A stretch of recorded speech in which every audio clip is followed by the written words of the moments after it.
Hello hello hello, আসসালামু আলাইকুম সবাইকে। এই দেখো তো, শুনতে পাচ্ছ কিনা, দেখতে পাচ্ছ কিনা? হ্যালো হ্যালো, সবাই কি আমাকে শুনতে পাচ্ছ কিনা এবং দেখতে পাচ্ছ কিনা জানাও। সব কিছু কি ঠিকঠাক আছে কিনা জানাও। সব কিছু কি ঠিকঠাক আছে কিনা জানাও।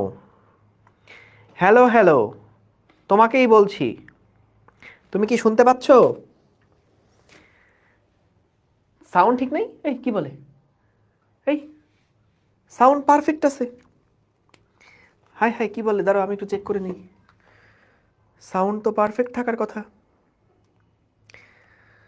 এই তোমাদের পরীক্ষা কবে কবে? আমি তো শুনলাম খুব প্যারায় যাচ্ছে তোমাদের। তোমরা নাকি খুব প্যারায় আছো। সবকিছু কি ঠিক? হ্যাঁ হ্যাঁ, ঠিকঠাক, ঠিক আছে ঠিক আছে স্যার, ঠিক আছে। আরে স্যার,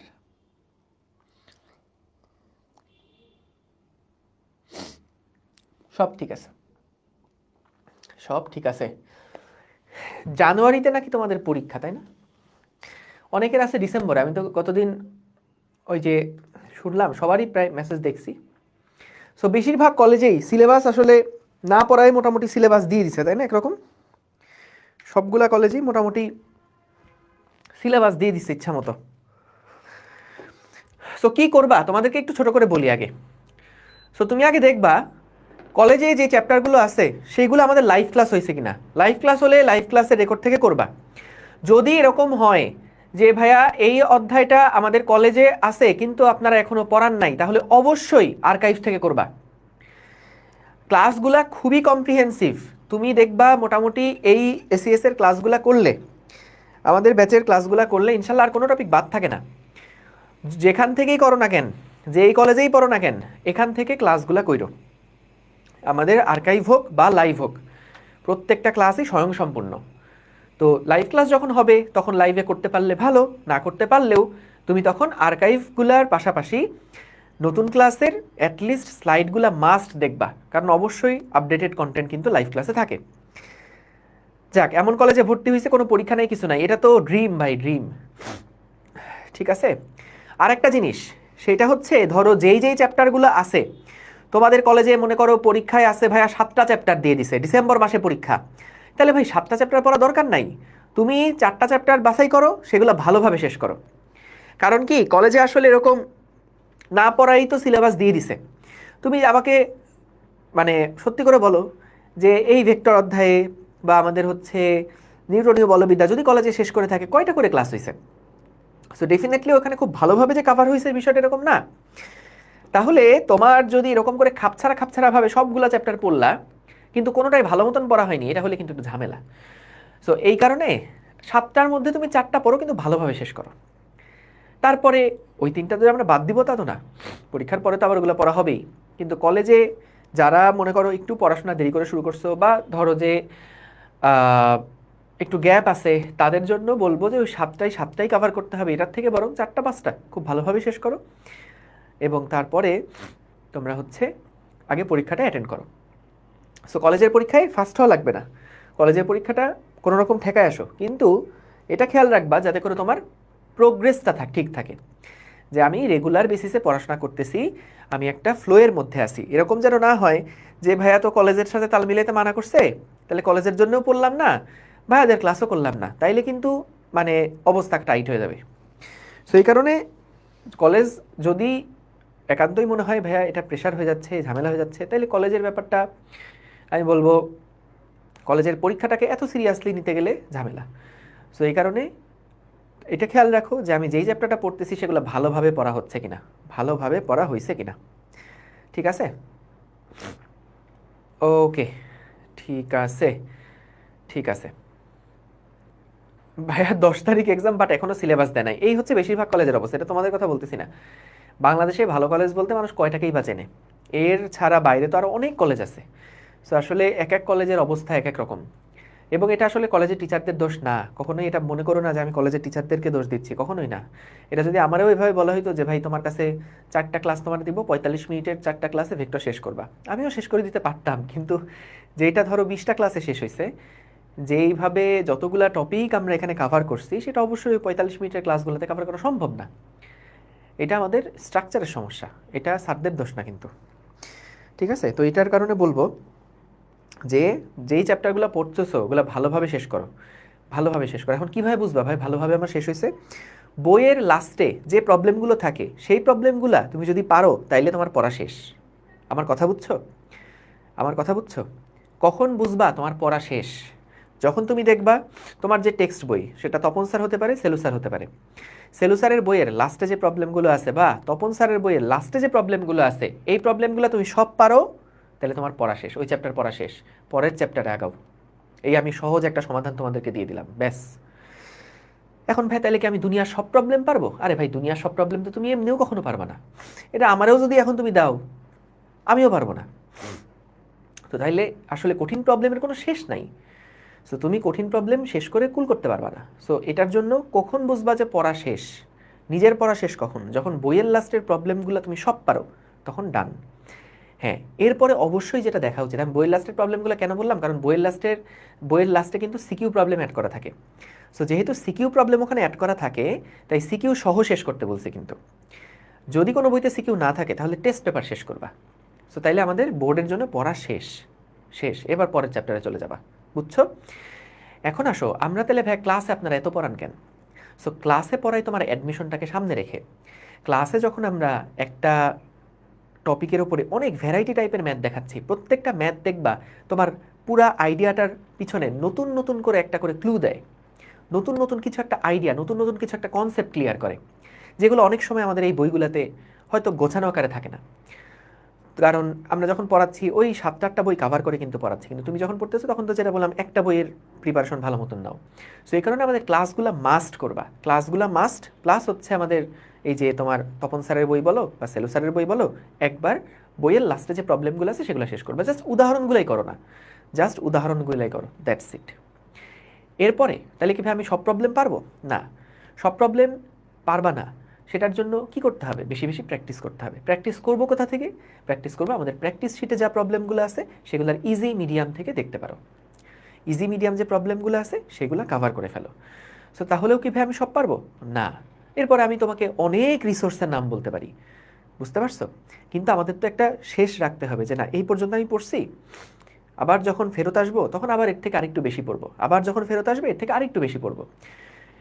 সো এটার জন্য বলছি যে যখন প্রিপারেশন নিচ্ছ এটার কোনো শেষ নাই। ভালোভাবে পড়া বলতে কি বোঝাচ্ছি? পুরাটা শেষ না, ভালোভাবে পড়া বলতে বোঝাচ্ছি জাস্ট তুমি অতটুকু পারো যে বইয়ের লাস্টে সব প্রবলেম কাভার্ড, বুঝছো? ইসাক স্যারের বইটা আসলে আমার কাছে খুব একটা পছন্দের না, এই জন্য আমি রিকমেন্ড করি না। তোমার কাছে যদি ভাল লাগে তাহলে পড়তে পারো, কারণ ইসাক স্যারের থিওরির যে প্যাটার্ন লেখা এটা খুবই বিচ্ছিরি আকারে লেখা, কারণ খুবই মেলানো, মানে একটার সাথে আরেকটা খুব মেলানো। নর্মালি আমরা ইসাক স্যারের বই আগে যখন ফলো করতাম তখন ম্যাথের জন্য ফলো করতাম, কিন্তু আমি রিসেন্টলি যে 7-8টা বই কিনছি তো এখানে আমি দেখছি রমা বিজয় স্যারের একটা বই আছে, এটা খুবই স্ট্যান্ডার্ড, মানে বেশ কঠিন কঠিন প্রবলেম আছে, স্ট্যান্ডার্ড না, স্ট্যান্ডার্ড থেকে একটু কঠিন। আর হচ্ছে সেলু স্যারের বইটা খুবই গোছানো, তো সেলু স্যারের বইটা দেখতে পারো আর কি। তপন স্যারের বই পড়লে পারফেক্ট, কোনো অসুবিধা নেই, তপন স্যার সেলু স্যার খুব ভালো। ঠিক আছে, রিডিংয়ের জন্য আমি বলবো তপন স্যার বা সেলু স্যার যে কোনো একটা। তপন স্যারের বইটা অনেক সুন্দর সহজভাবে লেখা আছে ভাই, তোমার যা লাগবে খালি ততটুকু, যতটুকু লাগবে ততটুকু, এত গোছানো একটা বই তপন স্যারের বই, মানে পারফেক্ট, বুঝতে পারছো? সো আমার কাছে এই যে তোমার তপন স্যারের বই, সেলু স্যারের বই, ইসাক স্যারের বই, গিয়াস স্যারের বই, রমা বিজয় স্যারের বই, সবগুলা বই আমার কাছে আছে, প্রামাণিক স্যারের বই সব আছে আমার কাছে। তো সবগুলা ঘেটে ঘেটে যেহেতু লেকচারগুলো সাজানো, এই কারণে এই লেকচারগুলো মিস করো না। প্লাস সেই সাথে দেখবা লাস্টে বইয়ের প্রবলেমগুলো পারো কিনা, ব্যাস চ্যাপ্টার শেষ। এরপর তুমি প্র্যাকটিসের জন্য কি করবা? প্র্যাকটিস শিট দেখবা, ঠিক আছে? ভাইয়া আমার মামা নটরডেম কলেজের স্টুডেন্ট ছিল, উনি বললো ইসাক স্যারের বই কি, বুঝলাম না। হ্যাঁ, তুমি ইসাক স্যারের বইটা আমি বললাম ম্যাথের জন্য ফলো করতে পারো, কিন্তু থিওরির জন্য বেটার হচ্ছে সেলু স্যার আর তপন স্যার, আমি এখনকার বইয়ের অনুযায়ী বললাম, ঠিক আছে? আমি তো সেলু স্যারটা কিনলাম, পারফেক্ট আলফাফা, কোনো অসুবিধা নাই, কোনো অসুবিধা নেই। ভাইয়া আমি তো জাস্ট গাইডের সকল বোর্ড অ্যান্ড অ্যাডমিশন প্রশ্ন সলভ করিস তাইলেও হবে, কোনো অসুবিধা নেই। গাইডের যদি সবগুলা বোর্ডের প্রশ্ন অ্যাডমিশন প্রশ্ন শেষ করো তাইলেও হবে, কোনো সমস্যা নেই, ঠিক আছে? বই রিডিংটা পড়া উচিত, বই অবশ্যই রিডিং পড়া উচিত সাইমা। বই রিডিং না পড়লে কিছু হবে? বই অবশ্যই একবার রিডিং পড়া উচিত, বুঝতে পারছো? এবং বইটা কখন পড়বা? বেস্ট হয় ক্লাসের পরে বইটা পড়ো, ক্লাসের পরে বইটা পড়ো। এই যে যেমন লাস্ট ক্লাসে ভরবেগের সংরক্ষণ সূত্র পড়াইছি, সো তুমি ভরবেগের সংরক্ষণ সূত্রটাই একবার রিডিং পড়ো। এটা যদি ক্লাস 9-10 হতো আমি বলে দিতাম পেজ নাম্বার এত থেকে এত, কিন্তু আমাদের তো 9-10 না, এটা এক একজন এক এক ক্রাইটেরিয়া বই ফলো করো, এক এক পেজ নাম্বার এক এক রকম। সো এই কারণে দেখবা কোন টপিক পড়াইছি ওই টপিক রিলেটেড যেই থিওরিগুলো আছে এগুলো একটু বই থেকে পড়ে নিবা, ঠিক আছে? সংজ্ঞা অনুধাবন বেশি প্যারা দেয়, সংজ্ঞা অনুধাবনগুলো হচ্ছে দেখবা যে কোনো গাইডেরই লাস্টে কিন্তু ক খ অ্যান্সার থাকে, বা আমাদের প্র্যাকটিস শিটও দেখো ওইখানেও কিন্তু ক খ অনেকগুলো প্রশ্ন আছে। সো এক্সামের আগে জাস্ট ক খগুলো একটু দেখে যেও, তাইলেই হবে, ঠিক আছে?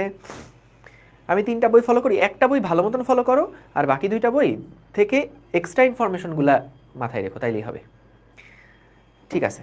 তোমাদের আসলে আমি অনেক প্রশ্ন পাইছি, আমার না খুব ইচ্ছা ছিল একটা গাইডলাইন সেশন নেওয়ার, যে তোমাদের ওই যে আমি প্রায় 200টা কমেন্ট দেখছি, তো 200টা কমেন্টের আমি যতটা আপনার রিপ্লাই দিছি, কিন্তু আসলে সবগুলা প্রবলেম দেখা যায় ফিডব্যাক বেসড।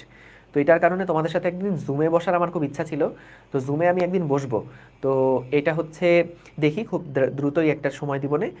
জুমে তো আসলে 100 জনের বেশি লিমিট হয় না, তো সেই ক্ষেত্রে কি করা যায় দেখি, যাতে আমরা মানে ভয়েস টু ভয়েস কথা বলতে পারি, আর না হলেও ফেসবুকে লাইভ করবো না, ওখানে যা যা প্রশ্ন আছে সেগুলো সবগুলো যাতে অ্যাড্রেস করতে পারি, তখন আর দাঁড়ায় দাঁড়ায় কথা বলবো না, বসে বসে কথা বলবো। তো তোমাদের যত প্রশ্ন আছে সবগুলো ইনশাল্লাহ ওই সময় অ্যাড্রেস করা যাবে, অসুবিধা নাই। ওয়েবে হবে না, হতে পারে, এটা আমি শিওর না, হওয়ার চান্সই বেশি, তবুও আমি এটা একবার ট্রায়াল দিব না যে আসলে হচ্ছে কিনা, কারণ জুম আসলে অনেকের অ্যাক্সেস নাই। ঠিক আছে, চলো চলো চলো আমরা শুরু করি তাহলে আজকের পড়া। হ্যাঁ, আমরা তাহলে চলো আজকের পড়া শুরু করি। সো একদম শুরুতে আগের দিন তো আমরা দেখেছিলাম আমাদের হচ্ছে, আগের দিন আমরা দেখেছিলাম আমাদের রকেট রিলেটেড, ভরবেগের সংরক্ষণ সূত্র রিলেটেড প্রবলেমগুলা। সো আজকে আমরা রকেট রিলেটেড পড়াশোনা করব। ভরবেগের সংরক্ষণ সূত্রটাকে কাজে লাগায়েই কিন্তু রকেট এর যে গতি বা চলন সেইটাকে মেনটেন করা হয়। তো আমরা দেখো ভরবেগের সংরক্ষণ সূত্রে খুব কমন একটা এক্সাম্পল কিন্তু বন্দুকের গুলি। তোমরা যদি মনে রাখো, আচ্ছা ভাইয়া কলেজে দ্বিতীয় পত্র 4র্থ অধ্যায় আছে, আর্কাইভ ক্লাস নেই, কি করব? এটা আসলে কিছু করার নাই, আপাতত ওই চ্যাপ্টার লাইভ দেওয়া পর্যন্ত একটু অপেক্ষা করতে হবে, ঠিক আছে? স্প্যামিং করো না প্লিজ দাদা, ঠিক আছে? ওইটা আপাতত যেই চ্যাপ্টারগুলো তোমার সিলেবাসে আছে সেইগুলো কাভার করো না ভাই, আগে যেগুলো সিলেবাসে আছে সেগুলো আগে কাভার করো, ওগুলোকে ভালো মতো প্র্যাকটিস করো। তো নতুন চ্যাপ্টারগুলো যখন থাকবে, এখন আমরা শিওর না, এরকম লোকমুখে শুনতেছি যে তোমাদেরও নাকি শর্ট সিলেবাস দিয়ে দিতে পারে। সো এটা এখন শিওর না, ফুল সিলেবাস হওয়ার সম্ভাবনাই বেশি, কারণ তোমরা 9-10-এ ফুল সিলেবাস পড়ে আসছো। তো এইটা যেহেতু এখনও কনফার্ম না, এই কারণে বেটার হয় যে ইয়া করা, তোমার হচ্ছে আপাতত ওইটা স্কিপ রাখো, অথবা খুবই ভালো একটা অপশন আছে, তোমরা অপার্স ক্লাসরুমে তোমাদের অপার ভাইয়ের কিন্তু রেকর্ডেড ক্লাস আছে ইউটিউবে, সো ওইটা দেখে ফেলতে পারো। ওইটা দেখলে তোমার কলেজের জন্য এটা মোর দেন এনাফ, কলেজের প্রিপারেশনের জন্য মোর দেন এনাফ, ঠিক আছে? এটা খুব ভালো একটা জিনিস, আমার মাথায় ছিল না। অপার্স ক্লাসরুমের দেখবা অপার ভাইয়ার কিন্তু লাইভ রেকর্ডেড ক্লাস আছে, খুবই দারুণভাবে গোছানো, এবং পরীক্ষার জন্য জাল দরকার সব কিছু এখানে আছে। হ্যাঁ, স্লাইডের সাথে স্ট্রাকচার পড়লে কোনো অসুবিধা নেই, এই স্যারদের নামে পরে মানে যে কোনো বইয়ের রাইটারের নামে পরে স্যার বলবা, বেয়াদবি করবা না। ওকে চলো তাইলে আমরা শুরু করি। হ্যাঁ, শুরু করি। ওকে, হ্যাঁ ফুল সিলেবাসই দেওয়ার চান্স বেশি, ফুল সিলেবাসই দেওয়ার চান্স বেশি। শর্ট সিলেবাস হচ্ছে আমি হুজুগে বললাম, আমি কয়েকজন স্যারের সাথে কথা বলে শুনছি, মানে এটা মানে কনফার্ম না, ওনারাও কনফার্ম না, তবে বলতেছিল আর কি, এটাই, ঠিক আছে? এই আর কি।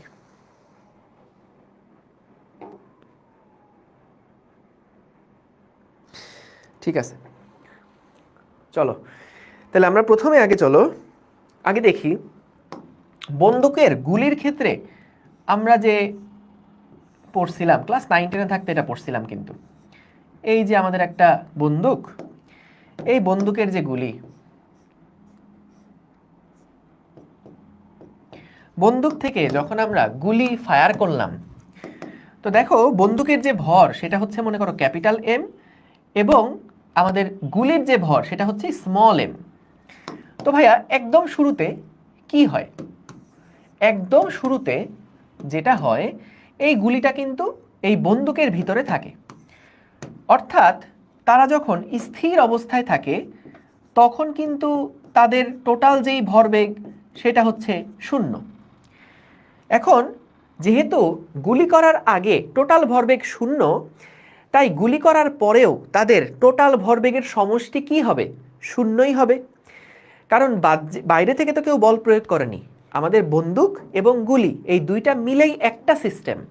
তাহলে এই সিস্টেমের ভিতরে যেহেতু কেউ বল প্রয়োগ করেনি, তাহলে তাদের আগে যে ভরবেগ ছিল পরেও কিন্তু সেই একই ভরবেগ থাকবে।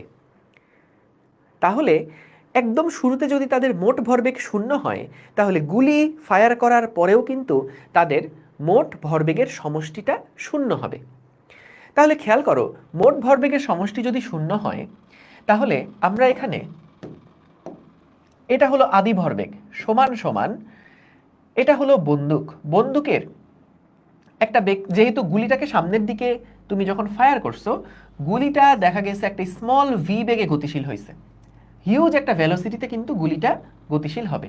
তাহলে গুলির যে ভরবেগ সেটা হচ্ছে এমভি। তাহলে এই গুলিটা যেহেতু সামনে একটা ভরবেগ পেল, তাহলে অবশ্যই এই বন্দুকটাও কি একটা সমান ভরবেগ পিছনের দিকে পাবে না? কারণ তা না হলে এই দুইটা ভরবেগের সমষ্টি তো শূন্য হবে না। যেহেতু আমাদের গুলি করার আগে টোটাল ভরবেগের সমষ্টি ছিল শূন্য, তাই যখন ফায়ার করা হয়েছে, গুলি করা হয়েছে, তখন কিন্তু গুলির একটা ভরবেগ আছে। তাহলে অবশ্যই সমান এবং বিপরীত একটা ভরবেগ এই বন্দুকের থাকতে হবে, তা না হলে নেট ভরবেগ কিন্তু কখনো শূন্য হবে না, অর্থাৎ আদি ভরবেগের সমান হবে না। তাহলে আদি ভরবেগের সমান শূন্য করতে হলে সামনের দিকে গুলি একটা ভরবেগ পেলে বন্দুকটাকেও অবশ্যই পিছনের দিকে একটা ভরবেগ পেতে হবে। তাহলে এখান থেকে আমরা যেটা পাই, মনে করো পিছনের দিকে তার যে বেগ সেটা যদি ভি হয়, এম ইন্টু ভি প্লাস এটা হচ্ছে আমাদের M into small v. So এখান থেকে আমরা দেখো যেটা লিখতে পারি যে capital M v plus small m into v সমান সমান 0, অর্থাৎ তাদের ভরবেগের সমষ্টি হচ্ছে শূন্য। তাহলে এখান থেকে আমরা যদি বন্দুকের পশ্চাৎ বেগ বের করতে চাই বা আমরা যদি গুলির বেগ বের করতে চাই, তাহলে কিন্তু এখান থেকে বের করতে পারবো। সো এখানে দেখো আমাদের ভি যেই সমান সমান আসছে, ভি সমান সমান আমরা এখান থেকে পাচ্ছি minus M into capital M into v. So আমাদের এখানে মাইনাসটা কি মিন করছে? মাইনাসটা মিন করছে যে আমাদের বন্দুকের যে বেগ সেটা গুলির বেগের উল্টা, গুলির বেগের উল্টা দিকে হচ্ছে বন্দুকের বেগটা কাজ করছে। তাই এইটাকে আমরা বলি বন্দুকের পশ্চাৎ বেগ, এটাকে আমরা বলি বন্দুকের পশ্চাৎ বেগ।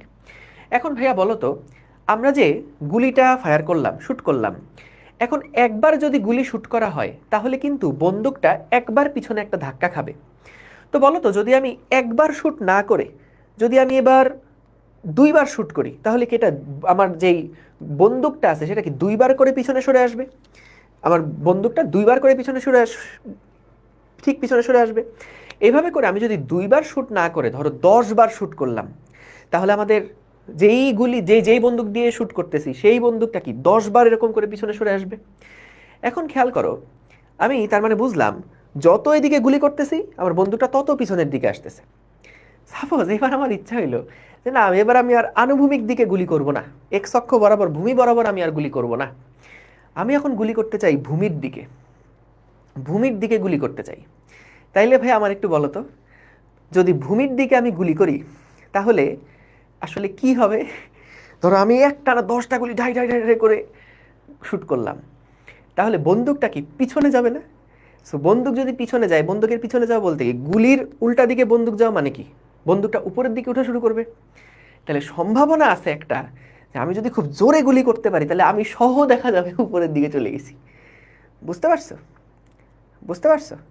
সো তাহলে তাহলে আমরা এই যে বন্দুক আর গুলির যে সিস্টেম, এইটা যদি বুঝে থাকি তাহলে রকেটের কাহিনীটা বোঝা একেবারে ইজি। রকেটের ক্ষেত্রে কি হয়? রকেটের ক্ষেত্রে একেবারে এই যে বন্দুক থেকে গুলি নির্গমনের যে কাহিনী, সেটা জাস্ট আনুভূমিক বরাবর না হয়ে উলম্ব বরাবর হয়। এখন রকেট কি ভাইয়া নিচের দিকে গুলি ছোড়ে? রকেট নিচের দিকে কি ছাড়ে? রকেট কিন্তু নিচের দিকে অনেক উচ্চ গতি সম্পন্ন জ্বালানিকে নির্গমন করে।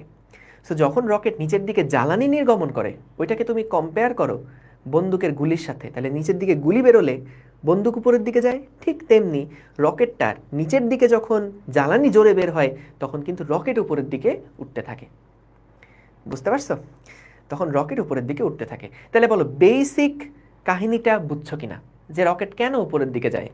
এটা কি বুঝছো? বলো তো। বুঝছি, গুড। তাহলে দেখো আমরা চলো এইবার একটু আলোচনা করে ফেলি যে ভাইয়া রকেটের ক্ষেত্রে তার গতিগুলা কেমন হয়। আসেন আমরা আলোচনা করি। তো সবার আগে আমি এখন একটা বিশ্ববিখ্যাত রকেট আঁকতে চাই।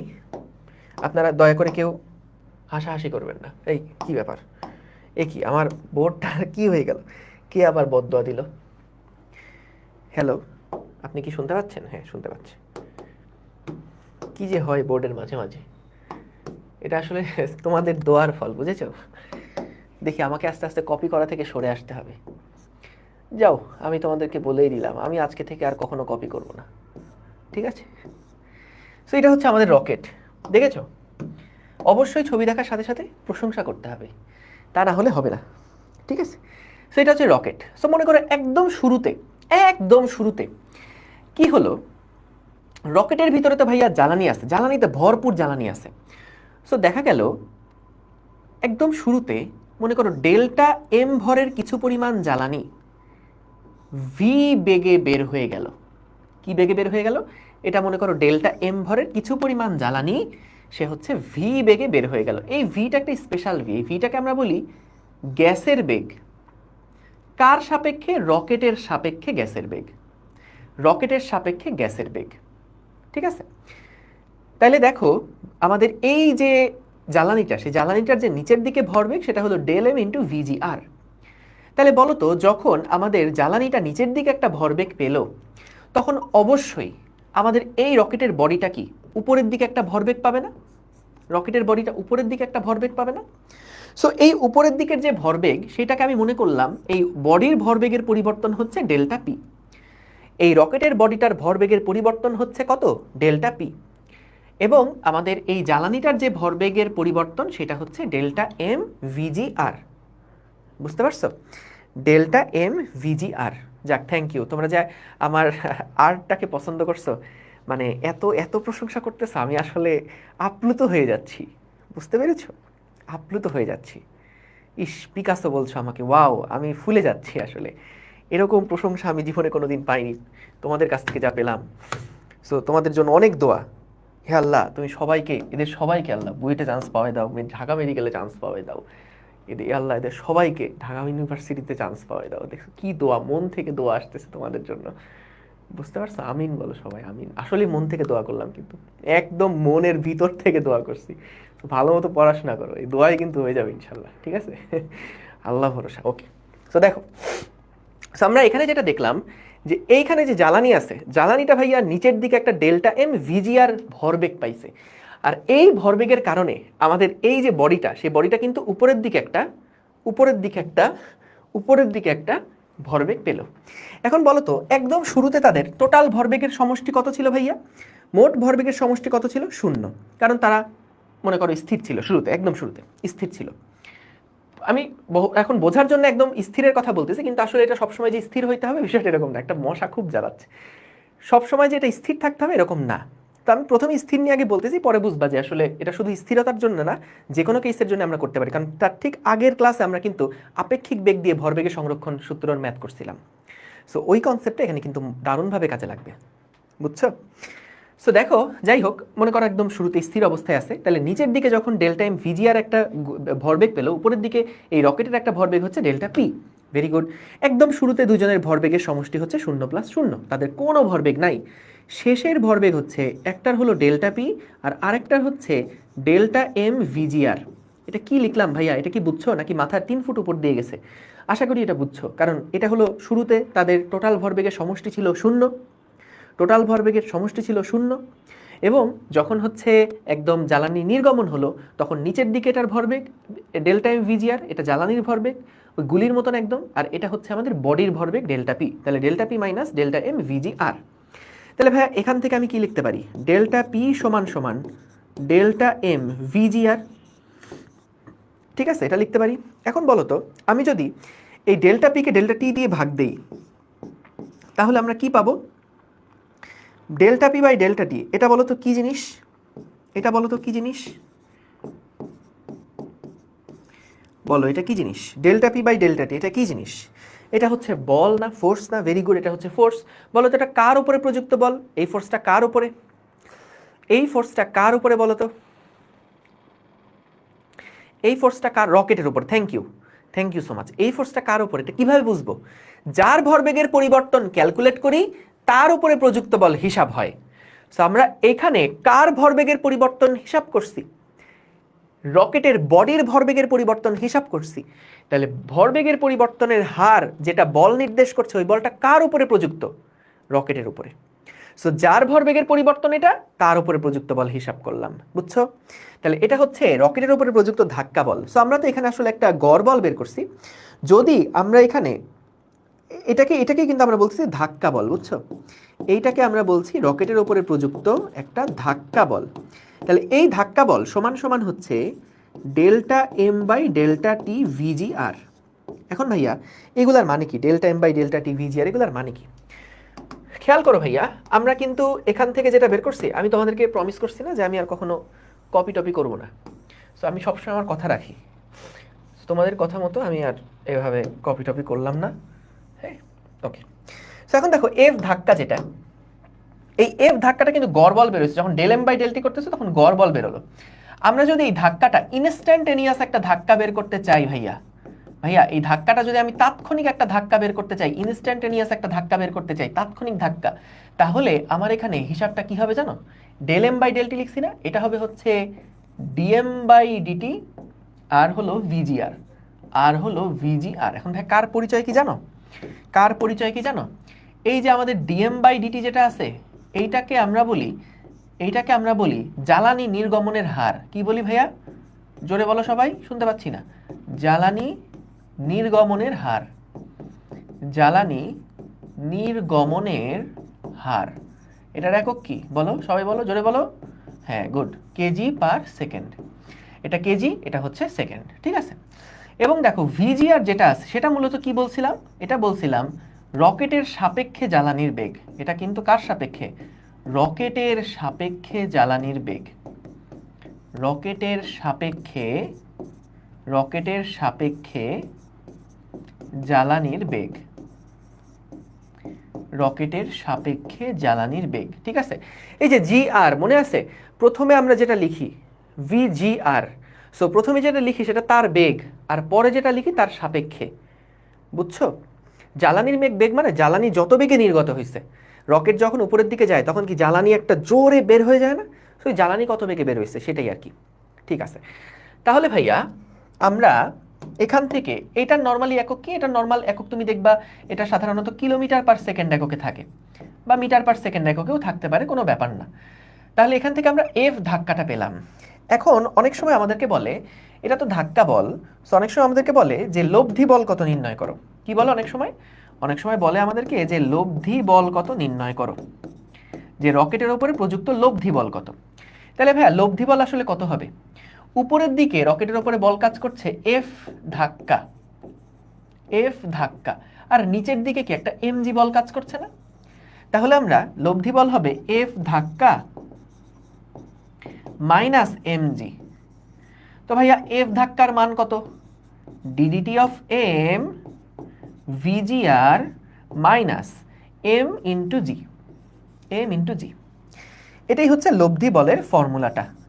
কিন্তু ভাইয়া এখানে আসলে কিছু ঝামেলা আছে, যে ঝামেলাটা আমাদের বইগুলোতে আপাতত ইগনোর করা হয়েছে, খুব বেশি মানে ভেজাল করে নাই। সেটা হচ্ছে, বলো তো ভাইয়া, যত উপরের দিকে তুমি যাবা তত বলো তো আমাদের জি এর মান কি কনস্ট্যান্ট থাকবে? থাকবে না।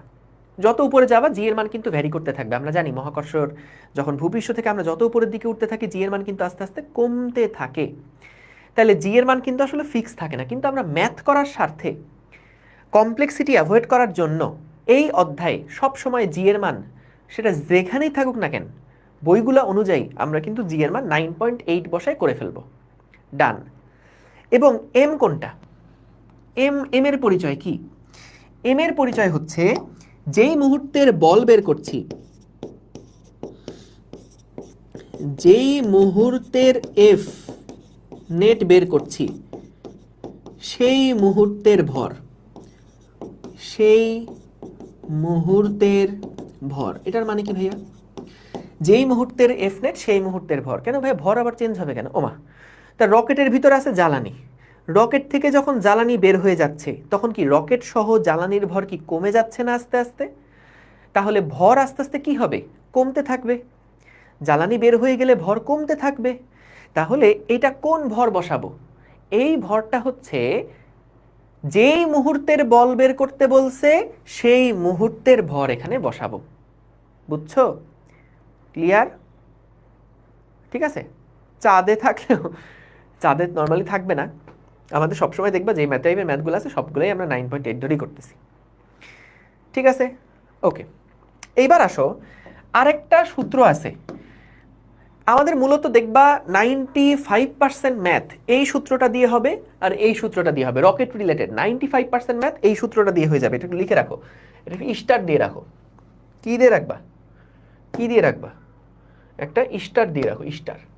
এটা একটা স্টার দাও আর এটা একটা স্টার দাও। 95% ম্যাথ এই সূত্র দিয়ে হয়ে যাবে আর এই সূত্র দিয়ে হয়ে যাবে। আর 5% ম্যাথ আছে যেইখানে আসলে আমাদেরকে রকেটের শেষ বেগ বের করতে বলে। রকেটের শেষ বেগ নির্ণয় করার যেই ডিরাইভেশনটা, এটা তোমাদের কখনোই লাগবে না। তবু আমি একটু দেখাই দিচ্ছি যাতে করে তোমাদের মনে যে খচখচানি থাকে সেটা যাতে না থাকে। তো ডিরাইভেশনটা না জেনে জাস্ট সূত্রটা মুখস্থ রাখলেও এনাফ। তবু চলো একটু ডিরাইভেশনটা দেখে নিই, খুবই ছোট্ট একটা ডিরাইভেশন। ঠিক আছে, ওকে। তোমাদের মনে যত প্রশ্ন আছে সবগুলা প্রশ্ন একটু নোট করো, সো ক্লাসের পরে দিলে যাতে করে আমি দেখতে পারি। ঠিক আছে, ওকে। এইবার ভাইয়া দেখো, আমরা রকেটের এবার শেষ বেগ নির্ণয় করতে চাই। কোনো কিছু বাদ দিলাম না? কিছু বাদ দেই নাই, কারণ আমি তো ভালো ছেলে। রকেটের শেষ বেগ নির্ণয়, রকেটের রকেটের শেষ বেগ নির্ণয়। তোমাদের কথা চিন্তা করে আমি ডিসিশন নিয়েছি আর কখনো স্মার্ট বোর্ডের কোনো ফিচার আমি আর ব্যবহার করব না। ঠিক আছে, তোমাদের কথা বিবেচনা করে আমি আজকে এই সিদ্ধান্ততে উপনীত হলাম। আজ থেকে স্মার্ট বোর্ডের কোনো রকমের কোনো ফিচার আমি আর ব্যবহার করব না। যাও। ঠিক আছে, সো আমরা দেখো রকেটের শেষ বেগ বের করতে চাই। সো আমরা দেখি একদম শুরুতে রকেটের উপরে তো দেখলাম এফ ধাক্কা যেটা বা এফ নেট যেটা প্রযুক্ত হচ্ছিল, এফ নেট যেটা প্রযুক্ত হচ্ছিল, এফ নেট যেটা প্রযুক্ত হচ্ছিল সেটা হচ্ছে এই যে DDT of M VGR minus হচ্ছে এমজি। ঠিক আছে, এটা হলো এফ নেট। এখন এখান থেকে আমরা কিভাবে করে বেগ নিয়ে আসতে পারি বলো তো? বেগ নিয়ে আসতে হবে আমাদেরকে। তো আমরা এফ নেট সমান কি লিখতে পারি বলো তো? এম ইন্টু এ লিখতে পারি। এ কে কি লেখা যায়? DV by DT. আমি আবারও বলছি, এটা কিন্তু আমাদের প্রমাণটা লাগবে না, একটু তুলে রাখতে পারো আর কি। ওই যে থাকে না যে ভাই আমি এটা না দেখলে আমার আসলে ঘুম আসতেছে না, রাত্রেবেলা আমি 3 রাত জেগে আছি, কারণ ঘুমাইতে গেলে আমার কাছে মনে হয় যে ইস এটা কেন হলো, বুঝলাম না। সো এটার কারণে দেখানো। সো আমরা যদি সব পাশে ডিটি দিয়ে যদি গুণ দিয়ে দেই, ডিটি দিয়ে যদি গুণ দিয়ে দেই তাহলে কি থাকে? এখানে থাকে এম ডিভি সমান সমান ডিএম ভিজিআর, বা এটাকে একটু ভদ্রভাবে লিখতে হবে, ভিজিআরটাকে রাখি সামনে আর এখানে থাকুক ডিএম, সবাইকে ডিটি দিয়ে গুণ দিচ্ছি। সো এম ইন্টু জি ইন্টু ডিটি। ঠিক আছে, সবাইকে ডিটি দিয়ে গুণ দিলাম এবং এবার আসো সবাইকে এম দিয়ে ভাগ দেই। সো এম দিয়ে যদি ভাগ দেই তাহলে কি হচ্ছে? ভিজিআর এখানে থাকছে DM divided by M minus GDT, GDT. এইবার আমরা এই সমীকরণটাকে ইন্টিগ্রেট করব। সমীকরণটাকে ইন্টিগ্রেট করব কখন থেকে কখন? যখন টাইম ছিল 0 তখন মনে করো সম্পূর্ণ রকেটের ভর ছিল এম নট এবং তখন আমাদের আদিবেগ ছিল ভি নট। যখন টাইম হচ্ছে টি তখন আমাদের রকেটের ভর হচ্ছে এম এবং রকেটের বেগ হচ্ছে ভি। ঠিক আছে, রকেটের বেগ হইতাছে গিয়া কত? ভি। আর কখনোই আমি স্মার্ট বোর্ডের কোনো ফিচার ব্যবহার করব না আজকে থেকে। সো এখানে বলো তো এটাকে ইন্টিগ্রেট করলে, ডিভিকে ইন্টিগ্রেট করলে কি পাবো? ভি পাবো। সো এটার লিমিট হবে কত? উপরে হবে ভি, নিচে হবে ভি নট সমান সমান ভি জি আর কনস্ট্যান্ট, এটাকে বাইরে রাখলাম। এখানে যখন ডিএম বাই এম কে তুমি ইন্টিগ্রেট করবা এটা আসবে ln M, ln M. DM by M কে ইন্টিগ্রেট করলে আসে লন এম, তাহলে এম এম নট এখানে থাকলো মাইনাস হচ্ছে ডিটি কে ইন্টিগ্রেট করলে আসবে টি, ডিটি কে ইন্টিগ্রেট করলে আসবে টি এবং এই টি এর মান হবে 0 থেকে টি পর্যন্ত। তাহলে এখানে যদি লিমিটগুলো বসাও ভি মাইনাস ভি নট সমান সমান আমাদের ভি জি আর এটা আসছে হলো ln M minus ln M naught, ln M naught minus G into T minus 0, T থাকলো। তাহলে ভি মাইনাস ভি নট এটা সমান সমান আসছে ভি জি আর লন, এই জিনিসকে লেখা যায় M by M naught minus GT. তাহলে খেয়াল করো আমরা যেটা পাই ভি সমান সমান ও sorry sorry sorry sorry sorry sorry sorry sorry একটা জায়গায় মনে হয় ব্যক্তিগত ভুল করে ফেলেছি। ছি ছি ছি ছি ছি একটা পুরাটা কাটার দরকার নাই। এখানে দেখো যখন আমরা এই এফ নেটটা লিখলাম, এই এফ নেটের জায়গাতে আমাদের এখানে ছোট্ট একটা মাইনাস বসবে। এই মাইনাসটা কেন বসবে? কারণ দেখো সময়টা বৃদ্ধি পাচ্ছে, কিন্তু বলতো ডিএম যেটা ভরের পরিবর্তনটা কি নেগেটিভ না? সো এই কারণে সামনে এখানে আমরা একটা মাইনাস বসালাম, কারণ ভরের পরিবর্তনটা হচ্ছে নেগেটিভ। তো যদি এটা নেগেটিভ হয় ভরের পরিবর্তনটা, কারণ দেখো সবসময় যে কোনো কিছুর পরিবর্তন আমরা কি করি, শেষ মাইনাস আদি করি। তাহলে শেষ ভর রকেট সহ জ্বালানি শেষ ভর কিন্তু কম, আদি ভরটা বেশি, তাহলে কম মাইনাস বেশি কি মাইনাস হবে। সো হ্যাঁ ম্যাস কমে যাচ্ছে বলে মাইনাস দিলাম, তাহলে এখানেও একটা মাইনাস থাকবে, এখানেও একটা ছি এটা কেন ভুল করলাম আমি, ছি লজ্জা মাইনাস। তাহলে এখানে মাইনাস হলে এইটার সামনে হবে মাইনাস, এটার সামনে হবে প্লাস, তাহলে এটা হবে এম নট বাই এম। ঠিক আছে, এম নট বাই এম। ঠিক আছে তাহলে দেখো ভি নট সমান সমান আসছে V naught minus GT plus V G R ln M naught divided by M. এইটা হচ্ছে আমাদের রকেটের টি সময় পরে শেষ বেগের ফর্মুলা। ভি সমান সমান V naught minus GT plus V G R ln M naught by M. হ্যাঁ সূত্রটা তো অনেক কঠিন সূত্র, হ্যাঁ আসলে কঠিন সূত্র, কিন্তু দেখো মনে রাখার একটা সুন্দর টেকনিক আছে। বলো তো ভাইয়া, যে কোনো একটা বস্তুকে যখন আমরা ভি নট বেগে উপরের দিকে ছুঁড়ে মারি তখন টি সময় পরে ওই বস্তুটার ভি কত হয়? ভি সমান সমান হয় কত? আদিবেগ মাইনাস জিটি, এইটুকু থাকেই না? সো রকেট যেহেতু সবসময় উপরের দিকে একটা ধাক্কা দেয়, মানে ধাক্কা পায়, রকেট যেহেতু সবসময় উপরের দিকে একটা ধাক্কা পায়, এই কারণে তার রকেটের ক্ষেত্রে যে সূত্রটা হবে সেটা হচ্ছে ভি নট মাইনাস জিটিটুকু ভাইয়া থাকবেই, সেই সাথে একটা এক্সট্রা জিনিস যোগ হয়ে যাবে, V G R ln M naught by M, ln M naught by M. বুঝছো? কার পরিচয় কি? ভিজিআর এর পরিচয় জানি। এম নটে ভি নট মানে কি? ভি নট হচ্ছে টি ইজ ইকুয়ালস টু 0-তে বেগ। আচ্ছা তারপরে ভিজিআর তো জানি। এম নট কি? এম নট হচ্ছে টি সমান সমান 0-তে রকেটের মোট ভর। রকেটের মোট ভর বলতে কিন্তু রকেট প্লাস জ্বালানির ভর বোঝাচ্ছে, রকেটের মোট ভর। এবং এম যেটা সেটা হচ্ছে টি সমান সমান টিতে, টি সমান সমান টিতে রকেটের মোট ভর, রকেটের মোট ভর। ভাইয়া দেখো তাহলে এই যে তিনটা সূত্র, এই একটা সূত্র, এই একটা সূত্র, এই একটা সূত্র, রকেটের মোটামুটি তিনটা সূত্রই কিন্তু আছে। বুঝেছো? রকেটের মূলত এই তিনটা সূত্রই কিন্তু আছে। ভিজিআর কে যে লিখে দিয়েছিলাম, ভিজিআর মানে রকেটের সাপেক্ষে জ্বালানির বেগ, রকেটের সাপেক্ষে জ্বালানির বেগ। ঠিক আছে? হ্যাঁ এম নট দিয়ে প্রথম অবস্থায় ম্যাস বুঝাইছে। ঠিক আছে? তাহলে ভাই দেখো আমরা এই প্রমাণটা কিভাবে করলাম আমি আর একবার বলি, কিন্তু আবারও বলছি এই প্রমাণটা আমাদের পরীক্ষার জন্য লাগবে না, একেবারেই লাগবে না। জাস্ট এই সূত্রটা কিছু ইঞ্জিনিয়ারিং ম্যাথে দেয়, এই সূত্র দিয়ে ম্যাথ। ঠিক আছে? কিন্তু এগুলো বইতে খালি একটা গিয়াস স্যারের বইতে সম্ভবত অনেক আগে একবার দেখছিলাম, কিন্তু এটার প্রমাণটা খুব একটা প্রয়োজন নাই, তবুও একবার একটু দেখাই রাখি। সো আমরা এফ নেট সমান তো এটা জানি, এই সূত্র জানি। সো এখানে একটা মাইনাস দিলাম কেন? কারণ সময় যত বাড়তেছে ডিএম কিন্তু ভর কমে যাচ্ছে, ভর হ্রাস পাচ্ছে।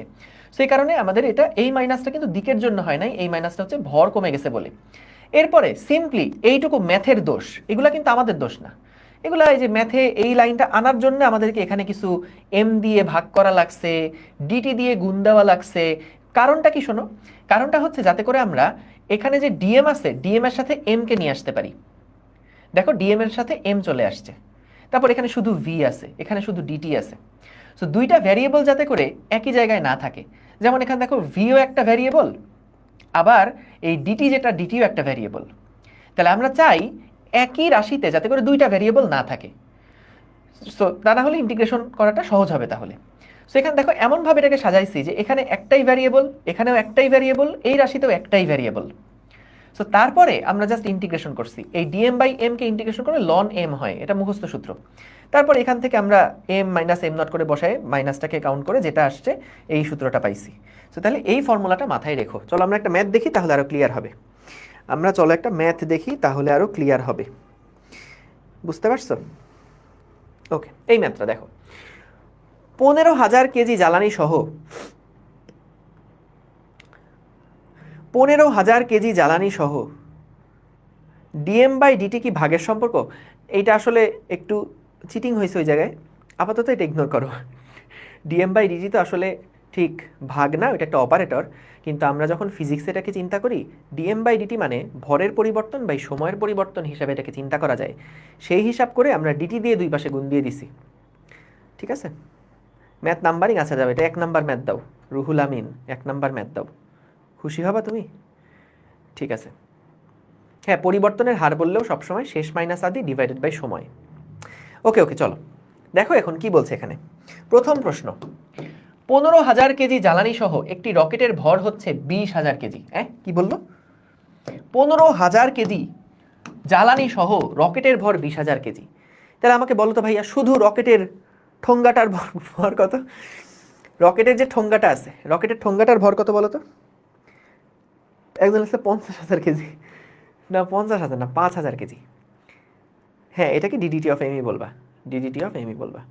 তাহলে 5 কেজি, কারণ দেখো বলছে 15,000 কেজি জ্বালানি সহ রকেটের যে ভর সেইটা হচ্ছে 20,000 কেজি। তাহলে আমাদের শুধু রকেটের যে ঠোঙ্গা, রকেটের ঠোঙ্গার ভর হচ্ছে 5,000 কেজি, আর এই ঠোঙ্গার ভিতরে যে জ্বালানিটুকু আছে সেটার ভর হচ্ছে 15,000 কেজি। ঠিক আছে, এখন দেখো রকেটের সাপেক্ষে এত মিটার পার সেকেন্ড দ্রুতিতে জ্বালানি 200 কেজি পার সেকেন্ড হারে পুড়ে। তাহলে এখন আমাকে বলো এখানে কোন কোন ডেটাগুলো দেওয়া আছে। আমাদের বলছে রকেটের সাপেক্ষে এত দ্রুতিতে জ্বালানি যায়। তাহলে রকেটের সাপেক্ষে এত দ্রুতি, এটার মানে কি ভাইয়া?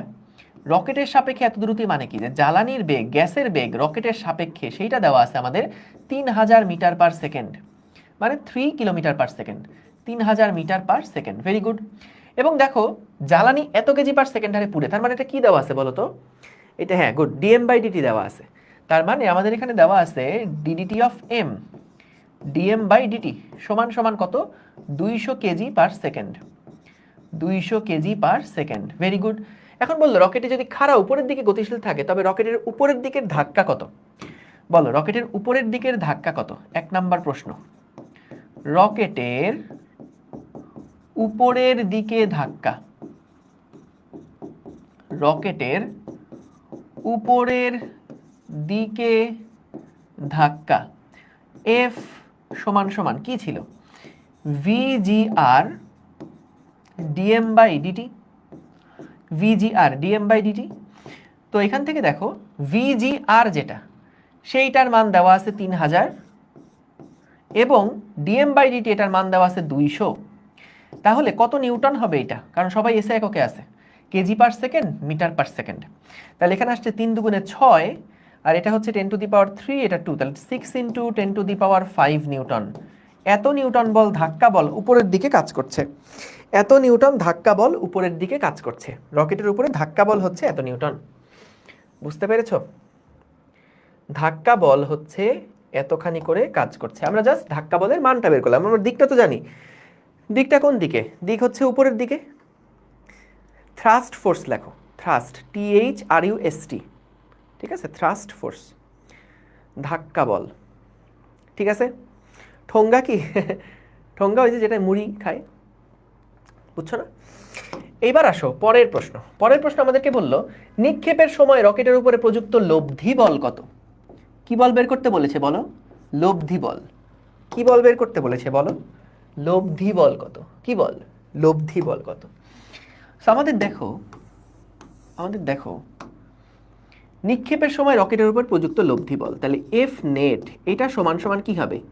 উপরের দিকে কাজ করে হলো এফ ধাক্কা, নিচের দিকে কাজ করে mg।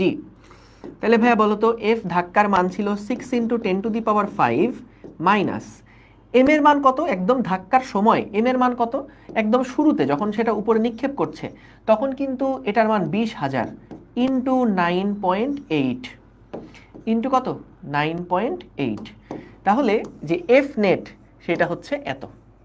বুঝতে পারছো? হিসাব করে দেখবা কত হয়, হিসাব করে দেখবা কত হয়। তারপরে আসো 3 নাম্বার প্রশ্ন। 3 নাম্বার প্রশ্ন কি বলল? জ্বালানি শেষ হবার সময় রকেটের উপরে লব্ধি বল কত? জ্বালানি যখন শেষ হয়ে যাচ্ছে সেই সময় রকেটের উপরে লব্ধি বল কত? হ্যাঁ, সেই সময় রকেটের উপরে লব্ধি বল কত এটা বের করতে বলেছে। ঠিক আছে, তাহলে দেখো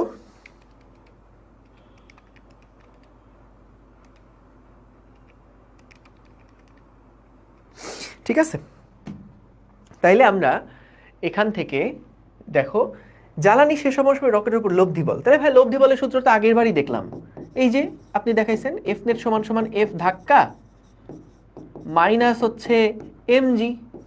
তাহলে এফ ধাক্কার মান তো আমরা জানি 6 × 10⁵। তো এম এর মানটা কি ভাইয়া জ্বালানি যখন শেষ হয়ে গেছে তখন কি ভাইয়া এম এর মানটা 20,000? না তো, যখন জ্বালানি শেষ হয়ে গেছে তখন কিন্তু এই রকেটের বডির ভর হচ্ছে 5,000। তাহলে এখানে হবে সেই 5,000 ইন্টু 9.8। যদিও এখানে 9.8টা লিখতে ইচ্ছা করছে না, কিন্তু কিছু করার নাই, বইতে এভাবেই করা আছে, রমা বিজয় স্যারের বইতে এভাবে করা আছে। তাহলে এটা গেল আমাদের এফ নেট। এটা কি এফ নেট? এইটা কিভাবে পাইছি? 5,000 কিভাবে পাইছি দাঁড়া একটু লিখে দিই। 5,000 কিভাবে পাইছি? 5,000 পাইছি হচ্ছে জ্বালানি শেষ হবার সময়, জ্বালানি শেষ হবার সময় রকেটের ভর 20,000 মাইনাস 15,000, এটাই বসাইছি। ঠিক আছে, তাহলে এখান থেকে হিসাব করে বের করবা। এবার আসো 4 নাম্বার প্রশ্ন, এটা খুবই ইন্টারেস্টিং একটা প্রশ্ন। বলল জ্বালানি শেষ হবার মুহূর্তে রকেটের বেগ নির্ণয় করো। জ্বালানি শেষ হবার মুহূর্তে রকেটের বেগ, তাহলে ভি সমান সমান আমরা জানি V naught minus GT plus VGR ln M naught by M. এটাই কিন্তু ছিল সূত্র, এম নট বাই এম। এই যে V is equals to U minus GT plus একটা extra term VGR ln M naught by M. তাহলে ভাইয়া দেখো আমাদের একদম শুরুতে রকেটের বেগ কিন্তু শূন্য, যখন টাইম শূন্য, খেয়াল করো যখন টাইম শূন্য তখন কি কোনো জ্বালানি বের হয়েছে? হয় নাই। তাহলে রকেট কি কোনো আদিবেগ পাবে? পাবে না। বুঝছো? বলো তো বুঝছো কিনা? যখন যখন যখন হচ্ছে ভর শূন্য, যখন টি এর মান শূন্য, টাইম যখন শূন্য, ওই সময় কি কোনো জ্বালানি বের হয়েছে? কোনো জ্বালানি কি বের হয়েছে? কোনো জ্বালানি বের হয়নি। তাহলে জ্বালানি যদি বের না হয় তাহলে রকেট কি কোনো বেগ পাবে ওই সময়? পাবে না। তাহলে ওই সময়কার বেগ কত? শূন্য। একদম শুরুতে বেগ হচ্ছে শূন্য। ঠিক আছে, তাহলে এই বেগটা হচ্ছে শূন্য মাইনাস, এখন একটা ঝামেলায় পড়ে গেছি দেখো, মাইনাস জি এর মান জানি 9.8 বসালে হয়ে যাবে, টি এর মানটা কত এটা আমরা জানি না, টি এর মানটা এখানে বসাতে হবে, প্লাস ভি জি আর এর মান সুন্দর দেওয়া আছে, চকচক করতেছে এখানে 3,000 লন। বলো তো ভাইয়া জ্বালানি যখন একদম এম নট ভরপুর জ্বালানি তখন হচ্ছে 20,000 ভর ছিল, আর যখন জ্বালানি শেষ তখন এম এর মান কত বলো তো? তখন জ্বালানি যখন শেষ 15,000 কেজি শেষ, তখনকার ভর হচ্ছে 5,000, মাত্র 5,000 তখন থাকবে। এখন এই টাইমটা কিসের টাইম বলো তো? জ্বালানি শেষ হতে সময়, এই টাইমটা কোন টাইম? এইটা হচ্ছে জ্বালানি শেষ হতে সময়, জ্বালানি শেষ হতে যে সময় লাগে সেটা হচ্ছে টি। এখন এই জ্বালানি শেষ হতে সময় লাগে কত, এটা কেমনে বের করব বলো তো ভাইয়া? জ্বালানি শেষ হতে কত সময় লাগে এটা কিভাবে বের করব বলো তো? বলো তো জ্বালানি শেষ হতে সময় কত লাগে এটা কিভাবে? আচ্ছা তোমরা বের করো তো। জ্বালানি শেষ, হ্যাঁ good, Salsabil Pinky, very good, DM by DT থেকে বের করবো। আলামিন অলরেডি বের করে ফেলছো, 75 সেকেন্ড, ভেরি গুড।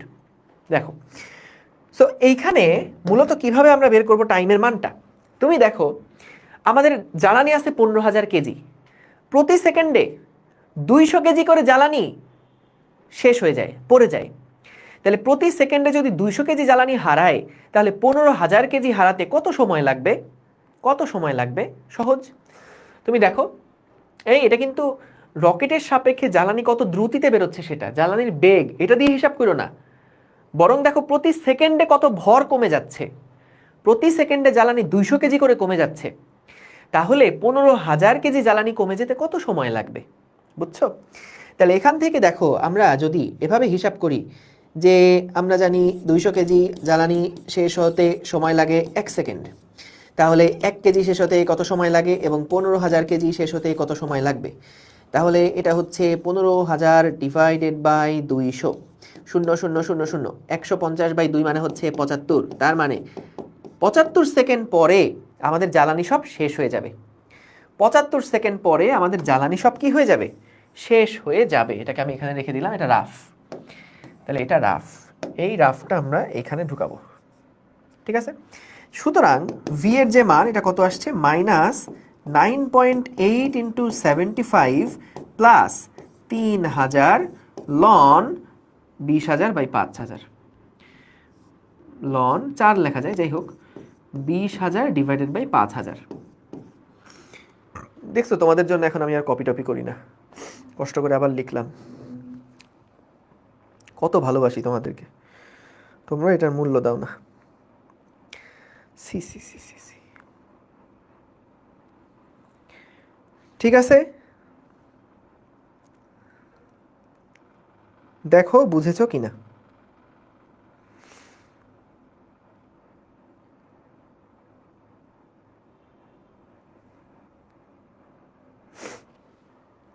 ঠিক আছে, হ্যাঁ, যা আসে তাই, রেজাল্ট যা আসে তাই, এটা নিয়ে কোনো প্যারা নাই। এবার আসো, একটা মজার প্রবলেম আছে, সেইটা যদি আমরা একটু দেখি। একটা মজার প্রবলেম আছে, বুঝছো? একটু লিখে ফেলো প্রবলেমটা। প্রবলেমটা রমা বিজয় স্যারের বইয়ের ম্যাথ প্রবলেম। বলছে একটা রকেটকে পৃথিবী থেকে মুক্ত হতে হলে, লিখে ফেলো, একটি রকেটকে পৃথিবী থেকে, একটি রকেটকে পৃথিবী থেকে মুক্ত হতে হলে, একটি রকেটকে পৃথিবী থেকে মুক্ত হতে হলে m0/m অনুপাতটির মান কত হবে? অনুপাতটির মান, অনুপাতটির মান কত হবে? এখন কথা হচ্ছে, ভাইয়া পৃথিবী থেকে মুক্ত হতে কত বেগ লাগে, এইটা আমরা আবার কেমনে বের করব? এটা তোমরা মহাকর্ষ অধ্যায়ে গিয়ে ডিটেলসে পড়বা। আপাতত আমাদের প্রশ্নের মধ্যে ইনফরমেশন দেওয়া আছে যে মুক্তিবেগের মান, মুক্তিবেগের মান, মুক্তিবেগের মান 11,200 মিটার পার সেকেন্ড, এটা একটা ইনফো দেওয়া। আর একটা বলছে গ্যাসের নির্গমন বেগ, গ্যাসের নির্গমন বেগ 3 kilometre per second, 3 kilometre per second. তাহলে প্রশ্নটা কি জানো? প্রশ্নটা হচ্ছে, আমরা এখানে রকেটকে এমন একটা বেগে ছুটতে চাই, এই যে আমাদের রকেটটাকে আমরা এমন একটা বেগে ছুটতে চাই, যেই বেগে ছুটলে সে পৃথিবী থেকে মুক্ত হয়ে যাবে, পৃথিবীতে ফেরতে আসবে না, মানে পৃথিবীর আকর্ষণ বল সম্পূর্ণ ছিন্ন করে সে বাইরে চলে যাবে। সো যে কোনো বস্তুকে তুমি যদি একদম পৃথিবীর আকর্ষণ বল ছিন্ন করে বাইরে ফেলতে চাও, তাহলে তার যেই বেগটা দেওয়া লাগে সেটাকে বলে মুক্তিবেগ বা escape velocity, ESCAPE, escape velocity. So ওই এসকেপ ভেলোসিটি রিলেটেড যে টপিক আছে সেগুলো তোমরা মহাকর্ষ অধ্যায়ে গিয়ে পড়বা। আমরা জাস্ট ওই এসকেপ ভেলোসিটির যে মান পৃথিবীর জন্য, যে কোনো পদার্থকেই যদি তুমি পৃথিবীর আকর্ষণের বাইরে নিয়ে যেতে চাও, কোনো রকম পৃথিবীর আকর্ষণ বিকর্ষণ থাকবে না, এরকম একটা অবস্থাতে যদি তুমি নিয়ে যেতে চাও, তাহলে ভূপৃষ্ঠ থেকে ওই বস্তুটাকে 11,200 মিটার পার সেকেন্ড বেগে নিক্ষেপ করতে হবে। ভূপৃষ্ঠ থেকে 11,200 মিটার পার সেকেন্ড বেগে কোনো বস্তুকে তুমি যদি নিক্ষেপ করো তাহলে সে কখনোই আর পৃথিবীতে ফেরত আসবে না, পৃথিবী থেকে মুক্ত হয়ে যাবে। এটা হচ্ছে ন্যূনতম বেগ। যদি 12,000 দাও তাহলে তো আর ফেরত আসবেই না, 13,000 দিলে তো ফেরত আসবেই না। ন্যূনতম বেগ হচ্ছে 11,200। কিভাবে ভাইয়া, কেন হলো, এটার উত্তর তোমরা মহাকর্ষ অধ্যায়ে পাবা। আপাতত আমরা জাস্ট এই মানটা নিয়ে কাজ করি। সো আমাদেরকে বলছে যে একটা রকেটকে আমি চাই মুক্তিবেগে ছুঁড়ে মারতে। তাহলে মুক্তিবেগে যদি ছুঁড়ে মারতে চাই তাহলে আমার m/m0 রেশিওটা কত হইতে হবে? তাহলে খেয়াল করো, আমরা বেগের যে ফর্মুলা জানি, বেগের ফর্মুলা কি জানি? অ্যান্সার এটা। বেগের ফর্মুলা আমরা জানি v সমান সমান u minus gt plus vgr ln m0 divided by m। এখন বলো তো, আমাদেরকে একদম শুরুতে, একদম t সমান সমান যখন 0, মানে একদম ঠিক ওই মুহূর্তে আমাদেরকে বেগ দেওয়া লাগবে হচ্ছে 11,200 metre per second. 11,200 metre per second আমাদেরকে বেগ দেওয়া লাগবে। তাহলে খেয়াল করো, একদম শুরুতে যখন কোনো রকমের ভর বের হয়নি তখন কিন্তু ওই রকেটের বেগ 0। একদম শুরুতে কিন্তু টাইমের মানটাও কত? প্রায় 0। টাইমের মানটাও একদম নেগলিজেবল, 0ই আমরা কনসিডার করতে পারি। তাহলে সেই সময় যে বেগটা লাগবে v সমান সমান হচ্ছে vgr ln m0 divided by m। m0 divided by m। তাহলে vgr এর মান 3 কিলোমিটার ছিল, এটা হলো 3000 লন। এখান থেকে আমাদের মূলত m0 বাই m এর ভ্যালুটা বের করতে হবে। আর বেগ লাগবে কত? 11,200। তাহলে এখান থেকে আমরা ক্যালকুলেশন করে m0 বাই m কত এটা বের করে ফেলবো। m0 বাই m কত এটা বের করে ফেলবো। তাহলে দেখো 11,200 ডিভাইডেড বাই 3000, এটা তো আসলো। এবার লন যেটা আছে শিফট লন লিখে তারপরে অ্যান্সার দাও। এটা আসে 41.81। 41.81 এটার মানেটা কি? এটার মানে হচ্ছে আমাদের m0 হচ্ছে একদম শুরুর ভর, আর mটা হচ্ছে ওই t সেকেন্ড পরে যেই ভরটা, সেটা mটা হচ্ছে t সেকেন্ড পরে যেই ভর, তাই না? যখন আমরা ইন্টিগ্রেশন করছিলাম তখন তোমরা দেখছো যে এখানে আমরা যেই টিটা লিখি, এই টিটা কোন টি? যেইটুকু সময়ে আমাদের রকেটের ভরটা m0 থেকে m হয়ে যায় সেই সময়টা কিন্তু এখানে দেওয়া হয়, সেই ভরটা এখানে দেওয়া হয়। তো এইখানে আমাদের যেই জিটি এর টিটা, সেই টিটা কিন্তু একদম নেগলিজেবল বলে আমরা এটাকে 0, মানে একদম স্টার্টিংয়েই কতটুকু বেগ দেওয়া লাগবে এটা আমাদেরকে বের করতে হবে। তাহলে একদম প্রথম থ্রাস্টটা যখন হবে তখনই কিন্তু আমাদের m0 বাই m এটার রেশিও হতে হবে 41.81। যদি এরকমটা হয় যে প্রথম ধাক্কাতেই তার ভরের তুলনায় যতটুকু, মানে m0 বাই m এই রেশিওটা যদি 41.81 হয় তাহলে কিন্তু সেটা পৃথিবী থেকে অতিক্রম করে চলে যাবে। ঠিক আছে, ঠিক আছে, ওকে। এই বেগটা খুব দরকার, এই বেগটা খুব দরকার। কেন পৃথিবীতে থাকতে চাচ্ছ না? পৃথিবী থেকে বেরিয়ে যেতে চাচ্ছ? ঠিক আছে, এবার আসো আমরা কিছু সহজ সহজ প্রবলেম করি। আগের দিনের প্রবলেমগুলো আমরা একটু রিভাইজ করে ফেলি। দেখো ই কি ভাইয়া, আর লনই বাকি। এই যে আমরা যখন লগ লিখি, ধরো LOG লগ, মনে করো আমি লিখলাম লগ এক্স এ সমান সমান বি। এটার মানে কি? এটার মানে হচ্ছে এক্স এর ওপরে পাওয়ার যদি বি হয় তাহলে এটা সমান সমান এ হয়, তাই না? তো নর্মালি যখন এখানে কিছু লেখা হয় না তখন কিন্তু এটা 10 এর পাওয়ার বোঝায়। তাহলে 10 টু দি পাওয়ার বি সমান সমান এ, এটা ম্যাথের পড়াশোনা, ফিজিক্সের দোষ দিও না। তো আমাদের যদি এটা লগ ই হয় তাহলে সেটাকে আমরা বলি লন, বুঝছো? এটা নিয়ে আসলে বহুত কথাবার্তা আছে। লন একটু সার্চ করো, নেটে সার্চ করো লন, আর নাহলে ম্যাথের ভাইয়েরা পড়াবে, এগুলা অসুবিধা নেই, চিন্তা করো না।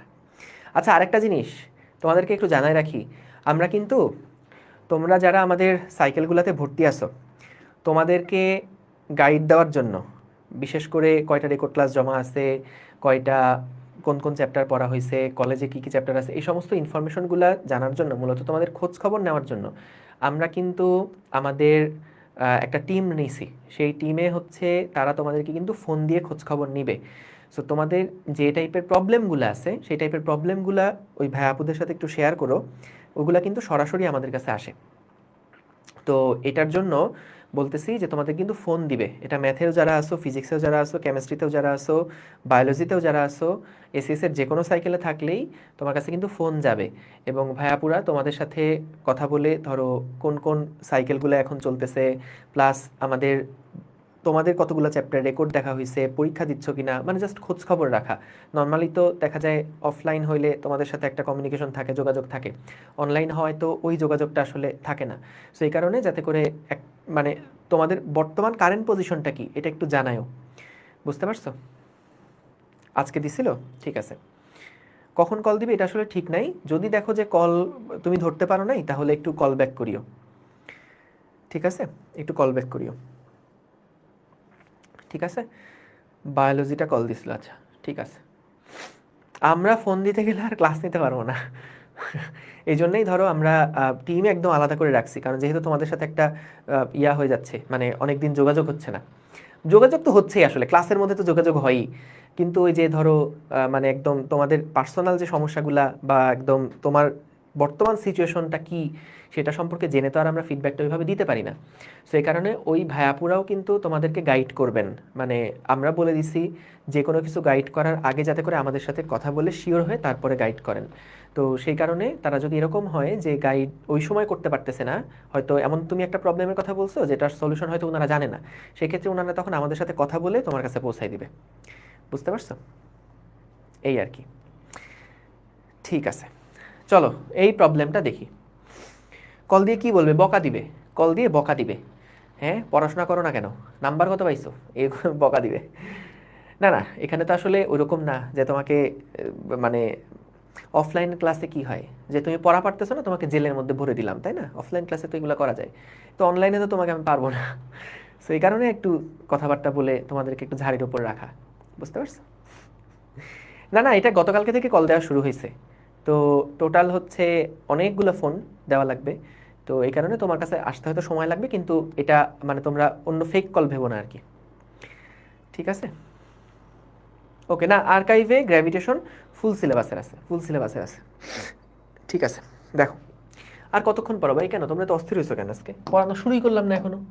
দেখো কি বলছে। ও আর আগামীকালকে থেকে কিন্তু তোমাদের অপূর্ব ভাইয়ের আদর্শ গ্যাসের ক্লাস আছে, ঠিক আছে? সাইকেল 4-এ না, ওইটা না 3-তে, 4-এ কালকে থেকে শুরু হচ্ছে, মাথায় রেখো। দেখো কি বলছে, 50 কেজি ভরের দাঁড়িয়ে থাকা এক লোকের কাছে 2 কেজি ভরের একটি বল ছোড়া হলো। বলটি ধরার পরে বলসহ লোকটির বেগ 2 মিটার/সেকেন্ড হলে ধরার সময় বলটির বেগ কত ছিল? এটা নিজেরা করো, দেখি এটা নিজেরা করো। এতক্ষণ কি আপনি পড়াইছিলেন নাকি? একদমই না, মুবাশশিরা জান্নাত একদমই পড়ায়নি।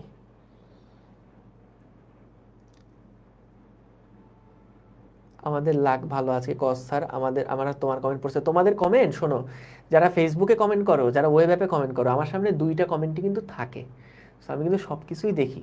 সো যেগুলো আমার কাছে মনে হয় যেগুলো হচ্ছে তোমাদের সাংসারিক আলাপ, কারণ তোমাদের তো এখানে অনেক সংসারী মানুষজন আছে, সো অনেক যেগুলো দেখে মনে হয় এগুলো সাংসারিক আলাপ, সেগুলো আর তোমাদের লজ্জা দেওয়ার জন্য আমি আর রিড আউট করি না।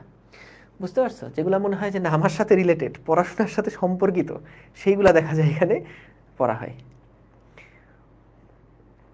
ভাইয়া থার্মোডাইনামিক্সের 2টা ক্লাস নোট বাকি আছে, এখন কি সেই 2টা আইডিয়াল গ্যাস শুরু? হ্যাঁ, আইডিয়াল গ্যাস শুরু করে দাও, কোনো অসুবিধা নাই, কারণ আসলে আগে আইডিয়াল গ্যাস পড়ে তারপরে থার্মোডাইনামিক্স শুরু করা উচিত, অসুবিধা নাই, ঠিক আছে? ওকে, ইঞ্জিনিয়ারিংয়ের জন্য আমার মতে সেলুসার, এখন সেলুসারের বই ভালো, তুমি দেখো অনেক গোছানো আছে, ঠিক আছে? ভাই নাম্বারের লাস্ট ডিজিট বলে রাখবো, দাঁড়াও নাম্বারটা আমি বলে রাখি, আমাদের হেল্পলাইন নাম্বারটা দিয়ে রাখি তোমাদেরকে, হেল্পলাইন নাম্বারটা একটু দিয়ে রাখি, দাঁড়াও।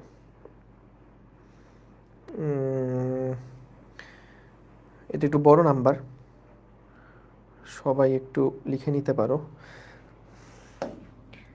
0, জেনে অবাক হবে যে এই নাম্বারের শুরুতে একটা 0 আছে।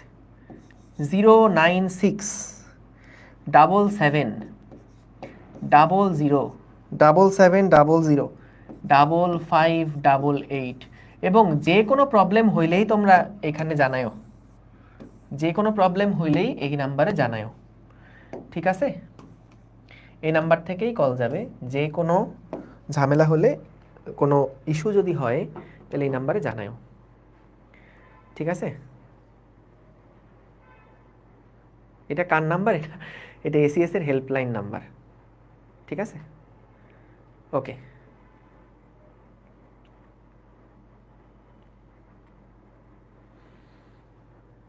ঠিক আছে। না না, বেশিরভাগ সময় বিজি থাকলেও তো পরে কল ব্যাক করা হয়। এটা ধরো গত মাস থেকে আমরা মোটামুটি এটাকে একটু ফার্নিশ করছি। তো তুমি হচ্ছে যদি নাও পাও তাহলে সাথে সাথে ব্যাক করবে ইনশাল্লাহ, দেখো। আর যদি ব্যাক না করে আমার সাথে সাথে জানাবা যে ভাইয়া কল ব্যাক করছিল, কল দিছিল, আমি কল দিছি কিন্তু পাই নাই, এটা জানাবা আমার, তারপর আমি দেখব। ওকে, 50 কেজি ভরের দাঁড়িয়ে থাকা এক লোকের কাছে, এই যে লোক তার ভর হচ্ছে 50 কেজি, 50 কেজি ভরের একজন লোক দাঁড়ায় আছে, খায় দেখ কাম নাই, বুঝছো না? এই লোকের কাছে 2 কেজি ভরের একটা বল ছোড়া হলো। এই দেখো, এটা হচ্ছে 2 কেজি ভরের একটা বল তার দিকে ছোড়া হয়েছে। কত বেগে এটা আমরা জানি না, মনে করলাম ভি বেগে ছোড়া হয়েছে।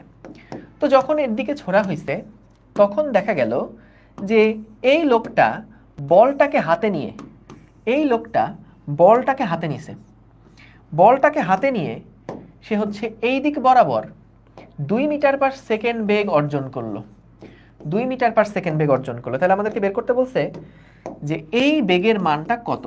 প্রশ্ন আশা করি বুঝেছ। তাহলে খেয়াল করো, একদম শুরুতে আমরা এই যে m1u1 প্লাস m2u2 সমান সমান m1v1 প্লাস m2v2 এটা অ্যাপ্লাই করব। তাহলে খেয়াল করো, আমাদের m1 যেটা সেটা হচ্ছে ধরো 2 কেজি, 2 কেজি সরি 2 কেজি ভরের বস্তু ভি বেগে যাচ্ছে, প্লাস m2 হচ্ছে 50 কেজি, কিন্তু ওর বেগ ছিল, দাঁড়িয়ে থাকা লোক, তাহলে ওর বেগ ছিল 0। এরপরে কি আমাদের দুইটা ভর এক হয়ে গেছে না? কারণ যখন ক্যাচ ধরছে তখন কিন্তু দুইটা ভর এখন এক হয়ে গেছে। তাহলে m1 প্লাস m2 এই দুইটা মিলে কিন্তু তারা একটা 2 মিটার পার সেকেন্ড বেগে চলা শুরু করেছে।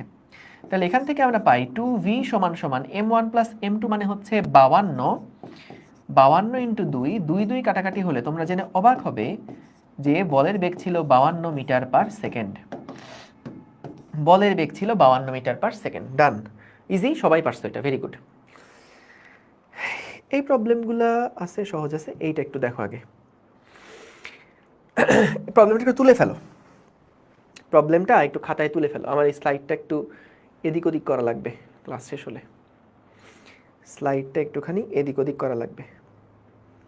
আচ্ছা, নেক্সট ক্লাসে আমরা যেটা দেখব সেটা হচ্ছে আমরা দ্বিমাত্রিক তলে দেখব, আর হলো স্থিতিস্থাপক ঘর্ষণ, এই দুটো টপিক বাকি থাকবে। তারপরে আমরা ফ্রিকশন পড়ব, তারপরে হচ্ছে পুলি টাইপের ম্যাথগুলো দেখব, তারপরে কৌণিক গতিতে চলে যাব। Simple, good. ভাইয়া আপনার নাম্বারটা দেন। বাহ, আমার কোনো নাম্বার নাই তো, আমার কোনো নাম্বার নাই, ঠিক আছে, ওকে। একটি 200 কেজি ভরের এবং 6 মিটার দৈর্ঘ্যের নৌকা স্থির পানিতে ভাসছে। 80 কেজি ভরের এক ব্যক্তি ওই নৌকার এক প্রান্ত থেকে অন্য প্রান্তে হেঁটে গেলে নৌকাটির সরণ কত হবে? এই বলো তো, এই প্রশ্নটা কি তোমরা বুঝতে পারছো পড়ার পরে? হ্যাঁ হ্যাঁ, এসএসসিতে ম্যাথে বি পাইছো, বুয়েটে এক্সাম দিতে পারবা কিনা একটু কারেন্ট সার্কুলারটা দেখো, এখন যে সার্কুলারটা দিছে ওইটা দেখো কি বলছে এখানে, ঠিক আছে? আপনি কই থাকেন ভাই? পৃথিবীতে থাকি, তোমরা জেনে অবাক হবে, পৃথিবী থেকে বলছি। দেখো এখানে বলল একটা 200 কেজি ভরের এবং 6 মিটার দৈর্ঘ্যের নৌকা স্থির পানিতে ভাসছে। তার মানে কি জানো? ও, নৌকা আগে এঁকে ফেলি, আগে নৌকা এঁকে ফেলি। আরে নৌকা, আরে নৌকা হইছে ভাইয়া, তখন নৌকা হইছে। মানে প্রশংসা তো আসলে নিজের প্রশংসা নিজের করতে ইচ্ছা করে না, বুঝছো না? আরে সর্বনাশ, কি সুন্দর পাটাতন, এটা একটা গলুই, আবার এই পাশে আরেকটা গলুই, আরে সর্বনাশ, অবাক হয়ে যাচ্ছি নিজের আঁকা দেখে, তুখর হয়েছে। সো এইটা হচ্ছে আমাদের সবুজ একটা পানি, এই সবুজ পানির মধ্যে নৌকাটা স্থির অবস্থায় আছে। বুঝতে পেরেছো? সবুজ পানির মধ্যে নৌকা কিভাবে আছে? নৌকা স্থির অবস্থায় আছে। এখন দেখো বলছে যে একজন লোক, এই হচ্ছে আমাদের ভদ্রলোক, তার ভর বলেছে 80 কেজি, 80 কেজি ভরের একজন লোক। আমাদের নৌকার ভর কত বলছে? নৌকার ভর বলেছে 200 কেজি, নৌকার ভর বলেছে 200 কেজি। এখন ভাই বলো তো, দুইজনই শুরুতে স্থির ছিল, দুইজনই শুরুতে স্থির ছিল। হ্যাঁ, দুইজনই শুরুতে স্থির ছিল। এখন খেয়াল করো, যদি একজন নৌকার একটা কোণা থেকে যদি হাঁটা শুরু করে, একজন যদি নৌকার একটা কোণা থেকে হাঁটা শুরু করে, তাহলে ভাইয়া বলো তো নৌকাটা কি আর ওই জায়গাতে দাঁড়ায় থাকবে? কারণ স্থির পানিতে কিন্তু এটা নৌকা ছিল। তাহলে যদি একজন লোক এক কোণা থেকে হাঁটা শুরু করে, তাহলে কি নৌকা ওই জায়গায় দাঁড়ায় থাকবে? নৌকা কোন দিকে যাবে বলো তো? লোকের দিকে আগাবে, নাকি লোক যেদিকে যাচ্ছে তার উল্টা দিকে যাবে? যেমন লোক তো এই কোণা থেকে, বাম কোণা থেকে লোকটা ডান কোণায় যাবে, এই দিকে যাবে। তাহলে আমাদের যে নৌকাটা, নৌকাটা কোন দিকে যাবে ভাইয়া বলো তো? ডান দিকে যাবে না বাম দিকে যাবে? উল্টা দিকে যাবে। আরে তুখোর, তোমরা এত এত এত ব্রিলিয়ান্ট হলে তো ভাই সমস্যা। এই তো গুড, তাহলে নৌকাটা এই দিক বরাবর কিন্তু আগাবে। এখন বলছে নৌকাটা কতটুকু সরলো, যখন এই লোকটা এই মাথা থেকে এই মাথায় গিয়ে পৌঁছাবে তখন নৌকাটা কতটুকু সরে গেছে, নৌকাটা কতটুকু সরে গেছে। এখন ভাই বলো তো, রওনা দেওয়ার আগে দুইজনেরই ভরবেগের সমষ্টি কত? রওনা দেওয়ার আগে, রওনা দেওয়ার আগে ভরবেগের সমষ্টি কত? রওনা দেওয়ার আগে ভরবেগের সমষ্টি কত? সমষ্টি হচ্ছে 0 প্লাস 0 না? কারণ নৌকাও স্থির, লোকও স্থির। ঠিক আছে, ঠিক আছে। এই এই এই এই না না না, সামনে যাবে কেন? নৌকা স্থির আছে, এইখানে একজন লোক দাঁড়ানো। এই দেখো, দাঁড়াও, আমি এখানে একটা, এটা মনে করো আমার সেই নৌকা। সো নৌকার এই পাশে একজন লোক দাঁড়ানো, তাহলে এইটা স্থির পানিতে আছে নৌকাটা। তো লোক যখন হেঁটে হেঁটে এইদিকে যাবে, তখন স্থির পানিতে থাকলে এই কোণায় যখন পৌঁছাবে তখন কি নৌকাটা একটু পিছনের দিকে সরে যাবে না? যারা বলতেছে ভাই সামনের দিকে যাবে, হ্যাঁ, তুমি যদি লাফ মেরে নৌকায় ওঠো, তীর থেকে যখন লাফ মেরে নৌকায় উঠবা, লাফ মেরে নৌকায় উঠবা, তখন কিন্তু নৌকা তোমার দিকে আগাবে। কিন্তু তুমি কি করতেছো?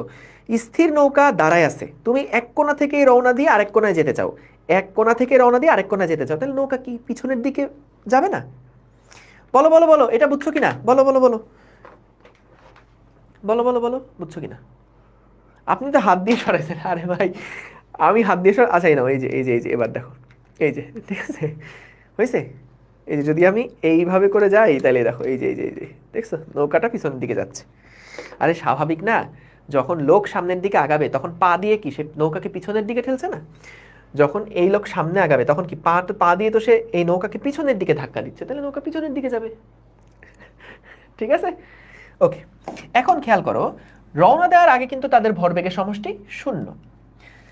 তাহলে যখন অপর পারে পৌঁছাইছে, অপর পারে পৌঁছানোর পরে তাদের ভরবেগ কত?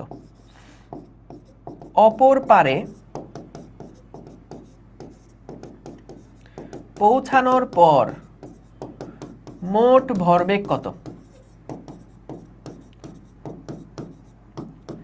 তো মনে করলাম আমাদের নৌকাটা সাপোজ x দূরত্ব অগ্রসর হয়েছে, বুঝছো? আমরা মনে করলাম যে আমাদের যখন এই লোকটা এই মাথা থেকে এই মাথায় পৌঁছাইছে, ততক্ষণে আমাদের এই নৌকাটা x দূরত্ব প্রসারিত হয়েছে। আরে হাত পা খুলে চলে আসতেছে। আমি প্রমিস করছি তোমাদের, আমি আর কখনো করব না, স্মার্ট বোর্ডের কোনো ফিচার এখন থেকে আর ব্যবহার করব না, এই শেষ। ঠিক আছে, তোমাদের কষ্ট হয় শুনে আমার খুব খারাপ লাগছে, তো এই কারণে আমি আজকে থেকে আর কখনো স্মার্ট বোর্ডে কোনো ফিচার ব্যবহার করব না। সো যখন এটা লোকটা এই পাশ থেকে এপাশে গেল, আমাদেরকে বলে দিছিল নৌকার লেংথ হচ্ছে 6 মিটার। নৌকার লেংথ কত বলে দিছিল? নৌকার লেংথ বলে দিছিল 6 মিটার। এখন ভাইয়া বলো তো, যদি নৌকাটা x দূরত্ব আগায়, মানে যতক্ষণে লোকটা এই মাথা থেকে এই মাথায় গেছে, যতক্ষণে লোকটা এই মাথা থেকে এই মাথায় গেছে, ততক্ষণে আমাদের নৌকাটা x দূরত্ব পিছায় আসছে, ততক্ষণে নৌকাটা x দূরত্ব পিছায় আসছে। কথা বুঝছো? আবার দেখো কি বললাম, লোকটা যখন এই মাথা থেকে এই মাথায় গেছে, ও কিন্তু হেঁটে হেঁটে হেঁটে হেঁটে ওই মাথায় গেছে। নৌকা যদি স্থির থাকতো তাহলে কিন্তু লোকটা 6 মিটার দূরত্ব অতিক্রম করত। কিন্তু আমরা ধরে নিচ্ছি লোকটা যখন এই পাশে পৌঁছাইছে ততক্ষণে আমাদের নৌকাটা x দূরত্ব সামনে আগাইছে, x দূরত্ব সামনে আগাইছে। তাহলে বলো তো দেখি, লোকটা আসলে এক মাথা থেকে আরেক মাথায় যেতে কি টোটাল 6 মিটার পথ অতিক্রম করছে?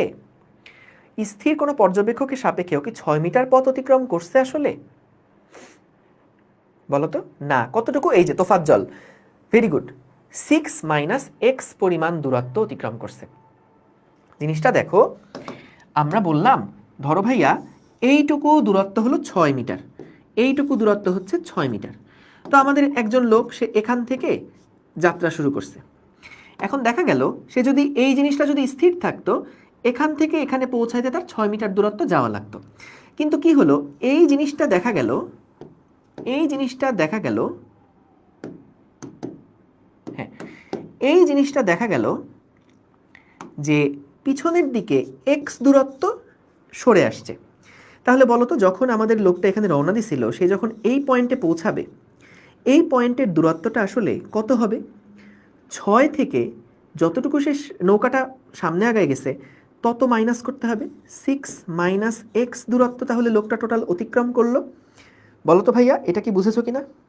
6 - x দূরত্ব যে লোকটা অতিক্রম করলো, এটা কি বুঝেছো কিনা বলো তো? বলো, এটা কি বুঝেছো কিনা বলো? বুঝছো না? দেখো আবার বলি, আবার বলি। এই দেখো, মনে করো আমাদের নৌকার যে লেংথ, এটা হলো 6 মিটার। তো সো নৌকাটাকে আমি এই লাইনটা দিয়ে বোঝাচ্ছি, এইটা হলো আমাদের নৌকার লেংথ, বুঝছো? তাহলে বলো তো, যখন এই লোকটা এখান থেকে এখানে এসে পৌঁছাইতো তখন কত দূরত্ব অতিক্রম করতো যদি আমাদের এটা স্থির থাকতো? সবাই উত্তর দিবা। লোকটা যদি নৌকার এই প্রান্ত থেকে এই প্রান্তে পৌঁছায়, তাহলে সে কত দূরত্ব অতিক্রম করে এখানে তাকে পৌঁছাতে হবে বলো তো? 6 মিটার। এটুকু ক্লিয়ার? এখন দেখা গেল যে আমাদের এই নৌকাটাই কি করছে, এই নৌকাটাই পিছনের দিকে 6 মিটার অগ্রসর হয়েছে, সরি পিছনের দিকে নৌকাটা x মিটার অগ্রসর হয়েছে। তাহলে এই লোকটা এখান থেকে কিন্তু আসলে মূলত সে যখন অপর প্রান্তে পৌঁছালো তখন কিন্তু আসলে এতটুকু দূরত্ব অতিক্রম করছে, এখান থেকে এতটুকু দূরত্ব অতিক্রম করছে, এখান থেকে এতটুকু দূরত্ব অতিক্রম করছে। তাহলে এইটুকু দূরত্ব কত? তাহলে নৌকা যদি এক্সটুকু পিছনে সরে আসে, তাহলে ওকে কি 6 দূরত্ব অতিক্রম করতে হবে? না, কারণ নৌকা যদি এক্স পিছায় আসে তাহলে 6 - x দূরত্ব করলেই সে কিন্তু এখন ওই পারে পৌঁছায় যাবে। তাহলে এই দূরত্বটা হচ্ছে 6 - x। বলো বুঝছো কিনা এবার? এবার কি বুঝেছো? সো দেখো, এই হচ্ছে কাহিনী, যে শুরুতে 6 মিটার ছিল, এখান থেকে রওনা দিছিল, কিন্তু যখন সে রওনা দিছে তখন কিন্তু নৌকা পিছনের দিকে সরে আসছে। নৌকা যদি x দূরত্ব অগ্রসর হয়, নৌকা যদি এই দিকে x দূরত্ব অগ্রসর হয়, তাহলে লোকটা এখান থেকে কি এই পাশে পৌঁছাইছে। তাহলে 6 - x মানে কত? এতটুকু দূরত্ব তাহলে নৌকাটা সে অপর প্রান্তে পৌঁছাইছে। বুঝছো? ঠিক আছে, এটাই। সো তাইলে দেখো, আমরা এখান থেকে বুঝতে পারি যে লোকের বেগটা কত, যে লোকের বেগটা কত হয়েছে। তাহলে লোকের যেই বেগ, লোকের বেগ হচ্ছে দূরত্ব বাই সময়, অর্থাৎ 6 - x ডিভাইডেড বাই t, এটা বুঝছি। এবং নৌকার বেগ কত বলতো? নৌকার বেগ কত বলতো? নৌকার বেগ হচ্ছে শুধু x বাই t না? কারণ নৌকাটা কতটুকু আগাইছে? নৌকাটা x দূরত্ব আগাইছে, তাহলে নৌকার বেগ হচ্ছে x বাই t, আর লোকের বেগ হচ্ছে 6 - x by t। Very good. তাহলে দেখো, অপর পারে পৌঁছানোর পরে মোট ভরবেগ কত হবে? তাহলে আমাদের যেই লোকের ভর ছিল 80 কেজি, তার বেগ হচ্ছে 6 - x ডিভাইডেড বাই টি, এটা হচ্ছে লোকের ভরবেগ। আর নৌকার ভরবেগটা কি তার উল্টা দিকে না? কারণ লোকের ভরবেগ যেদিকে, নৌকার ভরবেগ তার উল্টা দিকে। তাহলে নৌকার ভর হচ্ছে 200 into x divided by T. তাহলে এটা হলো আদি ভরবেগের সমষ্টি, এটা হলো শেষ ভরবেগের সমষ্টি। তাহলে আমাদেরকেও কিন্তু মূলত বের করতে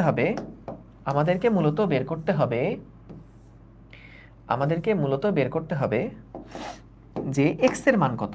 তাহলে দেখো, 0 ইজ ইকুয়ালস টু এই টার্মটা। তাহলে একটাকে এপাশ থেকে এপাশে যদি নিয়ে আসো, তাহলে পরের লাইনে কি হবে? পরের লাইনে সমান সমান হয়ে যাবে, জাস্ট বাম পাশটাকে ডান পাশে নিছি। তাহলে দেখো, টি টি কাটাকাটি হয়ে যাচ্ছে, আমরা এখান থেকে এক্স এর মান কত বের করে ফেলবো। এটাই কিন্তু আমাদের নৌকার সরণ, বুঝেছো? এটা কিন্তু খুব মজার একটা ম্যাথ, ঠিক আছে? এইটা হচ্ছে খুব মজার একটা ম্যাথ। অপর প্রান্তে বলতে নৌকার এক প্রান্ত থেকে ওই প্রান্তে, নদী পার হওয়া বলতে অপর প্রান্ত না। বুঝেছি, গুড। তাহলে দেখো অঙ্ক কিন্তু সহজ, অঙ্ক কিন্তু সহজ। তাহলে আশা করি বুঝছি। যখন নৌকার এক প্রান্ত থেকে আরেক প্রান্তে লোকটা গিয়ে পৌঁছালো, এক প্রান্ত থেকে আরেক প্রান্তে পৌঁছালো, নৌকা যদি একদম কেউ ধরে রাখতো তাহলে লোকটা অবশ্যই 6 মিটার দূরত্ব অতিক্রম করতো। কিন্তু লোকটা 6 মিটার যেতে চাইছিল, কিন্তু নৌকাটা কি করছে, এক্স সামনে আগে আসছে। নৌকাটা কি করছে, ওর দিকে এক্স সামনে আগে আসছে। তাহলে লোকটাকে প্র্যাকটিক্যালি কত দূরত্ব অতিক্রম করতে হবে, 6 মাইনাস এক্স, তাহলে সে অপর প্রান্তে পৌঁছায় যাবে। তাহলে লোকের বেগ হচ্ছে 6 মাইনাস এক্স বাই টি, আর নৌকার বেগ হচ্ছে এক্স বাই টি। তাহলে এখান থেকে আমরা এক্সের ভ্যালু বের করে ফেলতে পারবো। হ্যাঁ হ্যাঁ, নৌকা ওকে সহ পিছনে যাক, অসুবিধা নেই। আমি এখানে সবার বেগটা কার রেসপেক্টে হিসাব করছি বলো তো? সকলের বেগ আমি কার রেসপেক্টে হিসাব করছি বলো?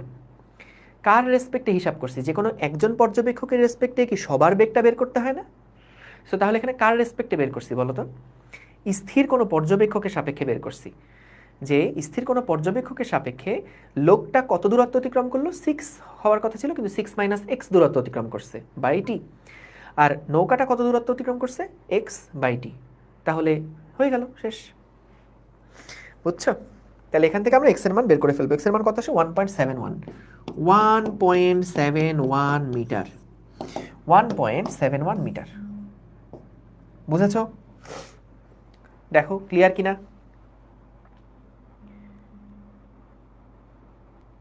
ঠিক আছে, ওকে, আশা করি বুঝতে পেরেছো। ঠিক আছে, এই প্রবলেমটা এবার দেখো। আর দুইটা প্রবলেম করাবো, 30-এ ছেড়ে দিব, যাও। আমাদের বলছে একটা স্টিলের পাতের উপর মেশিন গান দিয়ে মিনিটে 180টি গুলি করা হচ্ছে। প্রতিটা গুলির ভর হচ্ছে 20 গ্রাম এবং বেগ হলো সেকেন্ডে 1 কিলোমিটার। না না, 12:30টায় না, 12:30টায় না, এই 1 ঘন্টা 30 মিনিটে সেরে দিব, আর 8 মিনিট। ঠিক আছে, ওকে। সো দেখো কি বললো, স্টিলের পাতের উপরে মেশিন গান দিয়ে মিনিটে 180টি গুলি করা হচ্ছে। প্রতিটা গুলির ভর হচ্ছে এত, বেগ হলো 1 কিলোমিটার পার সেকেন্ড। প্রতি গুলি স্টিলের পাতে লাগার পরে অর্ধেক বেগে ফিরে আসছে। পাতটিকে ধরে রাখতে কত বলের প্রয়োজন? এখন দেখো কি বললো কথাটা। এইটা হচ্ছে মনে করো আমাদের সেই স্টিলের পাত। না, স্টিলের পাতটা এতটা সুন্দর না। এইটা হচ্ছে মনে করো আমাদের সেই স্টিলের পাত। সো এই স্টিলের পাতে মেশিন গান দিয়ে গুলি করা হচ্ছে, মেশিন গান দিয়ে গুলি করা হচ্ছে,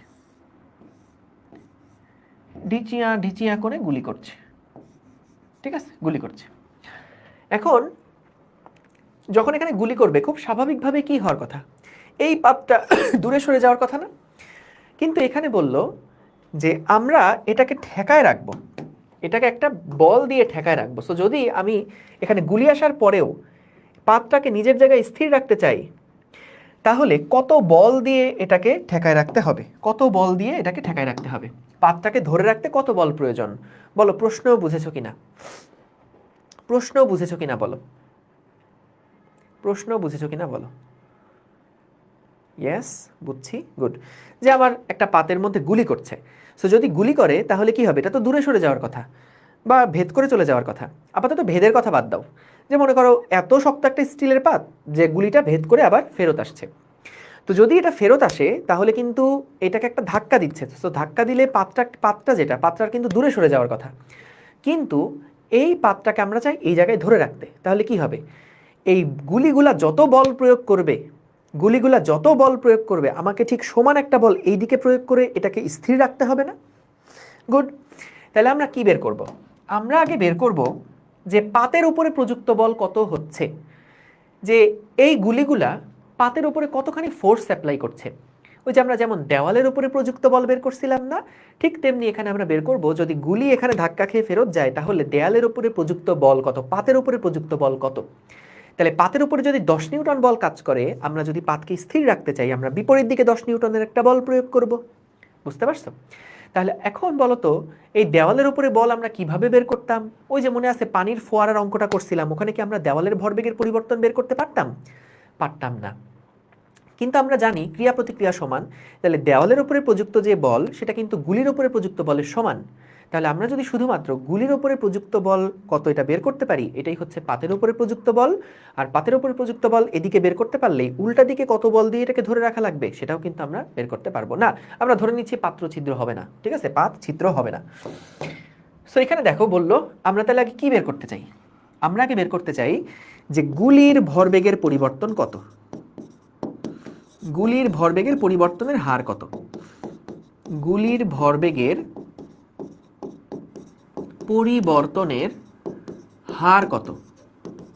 তাহলে কি হবে, তাহলে আমরা মূলত গুলির উপরে প্রযুক্ত বল বের করব। এটা বের করলে কি হবে, গুলির উপর প্রযুক্ত বল বের হবে। এটা হচ্ছে গুলির উপর প্রযুক্ত বল। যদি গুলির ভরবেগের পরিবর্তনের হার বের করি এটা হবে গুলির উপরে প্রযুক্ত বল। আর গুলির উপরে প্রযুক্ত যে বলটা সেটাই কিন্তু পাতের উপরে প্রযুক্ত বল। তাহলে পাতটাকে ধরে রাখতে হলে পাতের উপরে প্রযুক্ত বলের বিপরীত দিকে বল দিয়ে ওটাকে ধরে রাখতে হবে। হিসাব সিম্পল। তাহলে দেখো গুলির ভরবেগের পরিবর্তনের হার কিভাবে বের করব। সো আমরা মনে করলাম এটা হলো আমাদের এম ভরের কোনো একটা গুলি। তো আমাদের এই এম ভরের গুলিটার মিনিটে 180টা গুলি করা হচ্ছে, প্রতিটা গুলির ভর হচ্ছে 20 গ্রাম এবং বেগ হলো সেকেন্ডে 1 কিলোমিটার/আওয়ার। প্রত্যেকটা গুলি দেখো স্টিলের পাতে ধাক্কা খাওয়ার পরে আবার অর্ধেক বেগে ফেরত আসছে। তার মানে কি, তার মানে হচ্ছে যদি আমরা এইটাকে সেই পাতটা চিন্তা করি, তাহলে গুলি যখন এখানে গিয়ে আঘাত খাচ্ছে তখন এখানে বেগ হলো 1000 মিটার/সেকেন্ড। তখন গুলিটা পাতের উপরে 1000 মিটার/সেকেন্ড বল প্রয়োগ করছে। গুলিটা যখন ধাক্কা খেয়ে ফেরত আসছে তখন সেটা 500 মিটার/সেকেন্ড বেগে ফেরত আসছে। কারণ দেখো বলছে প্রতিটা গুলি স্টিলের পাতে লাগার পরে অর্ধেক বেগে ফেরত আসে। তাহলে 1000 মিটার/সেকেন্ড বেগে ধাক্কা খেয়ে 500 মিটার/সেকেন্ড বেগে এটা ব্যাক করলো। তাহলে আমরা এখান থেকে আগে তার কিন্তু ভরবেগের পরিবর্তন বের করতে পারবো। তাহলে ভরবেগের পরিবর্তনের হারও বের করতে পারবো। সো এখানে মনে করো এই দিকটাকে আমরা যদি পজিটিভ ধরি তাহলে এই দিকটা হচ্ছে নেগেটিভ, মানে ডান দিকটাকে নেগেটিভ ধরলাম। এটা তুমি ইচ্ছা মতো ধরতে পারো, কোনো অসুবিধা নেই, কোনো অসুবিধা নেই। তাহলে দেখো আমাদের যে ভরবেগের পরিবর্তন মূলত এখানে P final minus P initial divided by delta T করতে হবে, তাই তো। তাহলে আমরা আগে প্রথমে একটা গুলির জন্য চিন্তা করি। একটা গুলির ভর হচ্ছে M, V final minus V initial divided by delta T. এখন বলো তো একটা গুলির ভরবেগের পরিবর্তনের হার এত, কিন্তু আমাদের কি আসলে একটা গুলি ছোড়া হয়েছে না, 180টা গুলি করা হচ্ছে। তাহলে এটা 180 গুণ হবে না, মোট ভরবেগের পরিবর্তন কত হবে, একটা গুলি এতখানি বল প্রয়োগ করে, তাহলে 180টা গুলি কি এতখানি বল প্রয়োগ করবে। বলতো 180টা গুলি করা হয়েছে প্রতি মিনিটে, তাহলে এই ডেল্টা টি এর মান কত, ডেল্টা টি এর মান হচ্ছে 1 মিনিট মানে কত, 60 সেকেন্ড হবে। তাহলে 60 সেকেন্ড হবে। তাহলে এবার আসো এখান থেকে আমরা হিসাব করি। এম এর মান হচ্ছে 20 গ্রাম মানে 20 ডিভাইডেড বাই 1000 ইন্টু হলো 180, ভি ফাইনাল হচ্ছে 500 এবং মাইনাস হচ্ছে সূত্রের মাইনাস, ভি ইনিশিয়াল হচ্ছে এটা হলো আমাদের ভি ইনিশিয়াল, এটা হচ্ছে মাইনাস 1000 আর ভি ফাইনাল হচ্ছে প্লাস 500, কারণ ভি ইনিশিয়ালের দিকটা উল্টা দিকে। এই মাইনাসটা হলো পরিবর্তনের মাইনাস আর এখানে হবে মাইনাস 1000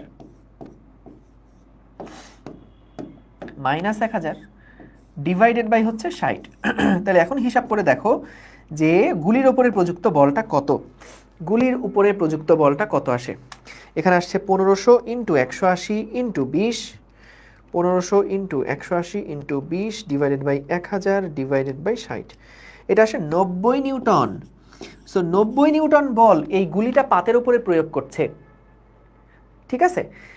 তাহলে এই বলটা কার উপরে বের করলাম আমরা বলো তো, যখন আমাদের এখানে বুলেটটা ধাক্কা দিল তখন এই বুলেটের উপরে প্রযুক্ত বল কত সেটা আমরা বের করছি 90 নিউটন। এবং দেখো এটা প্লাস আসছে, প্লাস আসা মানে কি বন্দুক ইয়ার উপরে গুলির উপরে প্রযুক্ত বলটা কিন্তু এই দিক বরাবর, কারণ আমরা বাম দিকে প্লাস ধরে নিছিলাম। তাহলে এই দিক বরাবর গুলির উপরে একটা বল প্রযুক্ত হচ্ছে 90 নিউটন। তাহলে বলো তো পাতের উপরে প্রযুক্ত বলটা কি তার ঠিক বিপরীত দিকে না, তাহলে গুলিটা পাতের উপরে কিন্তু এই দিক বরাবর একটা বল প্রয়োগ করবে। তাহলে আমরা যদি পাতটাকে স্থির রাখতে চাই তাহলে কি আমাকে এই দিক বরাবর 90 নিউটনের বল প্রয়োগ করতে হবে। তাহলে পাতটাকে ধরে রাখতে হলে আমাদের 90 নিউটনের একটা বল প্রয়োগ করতে হবে। বলো বুঝেছো কিনা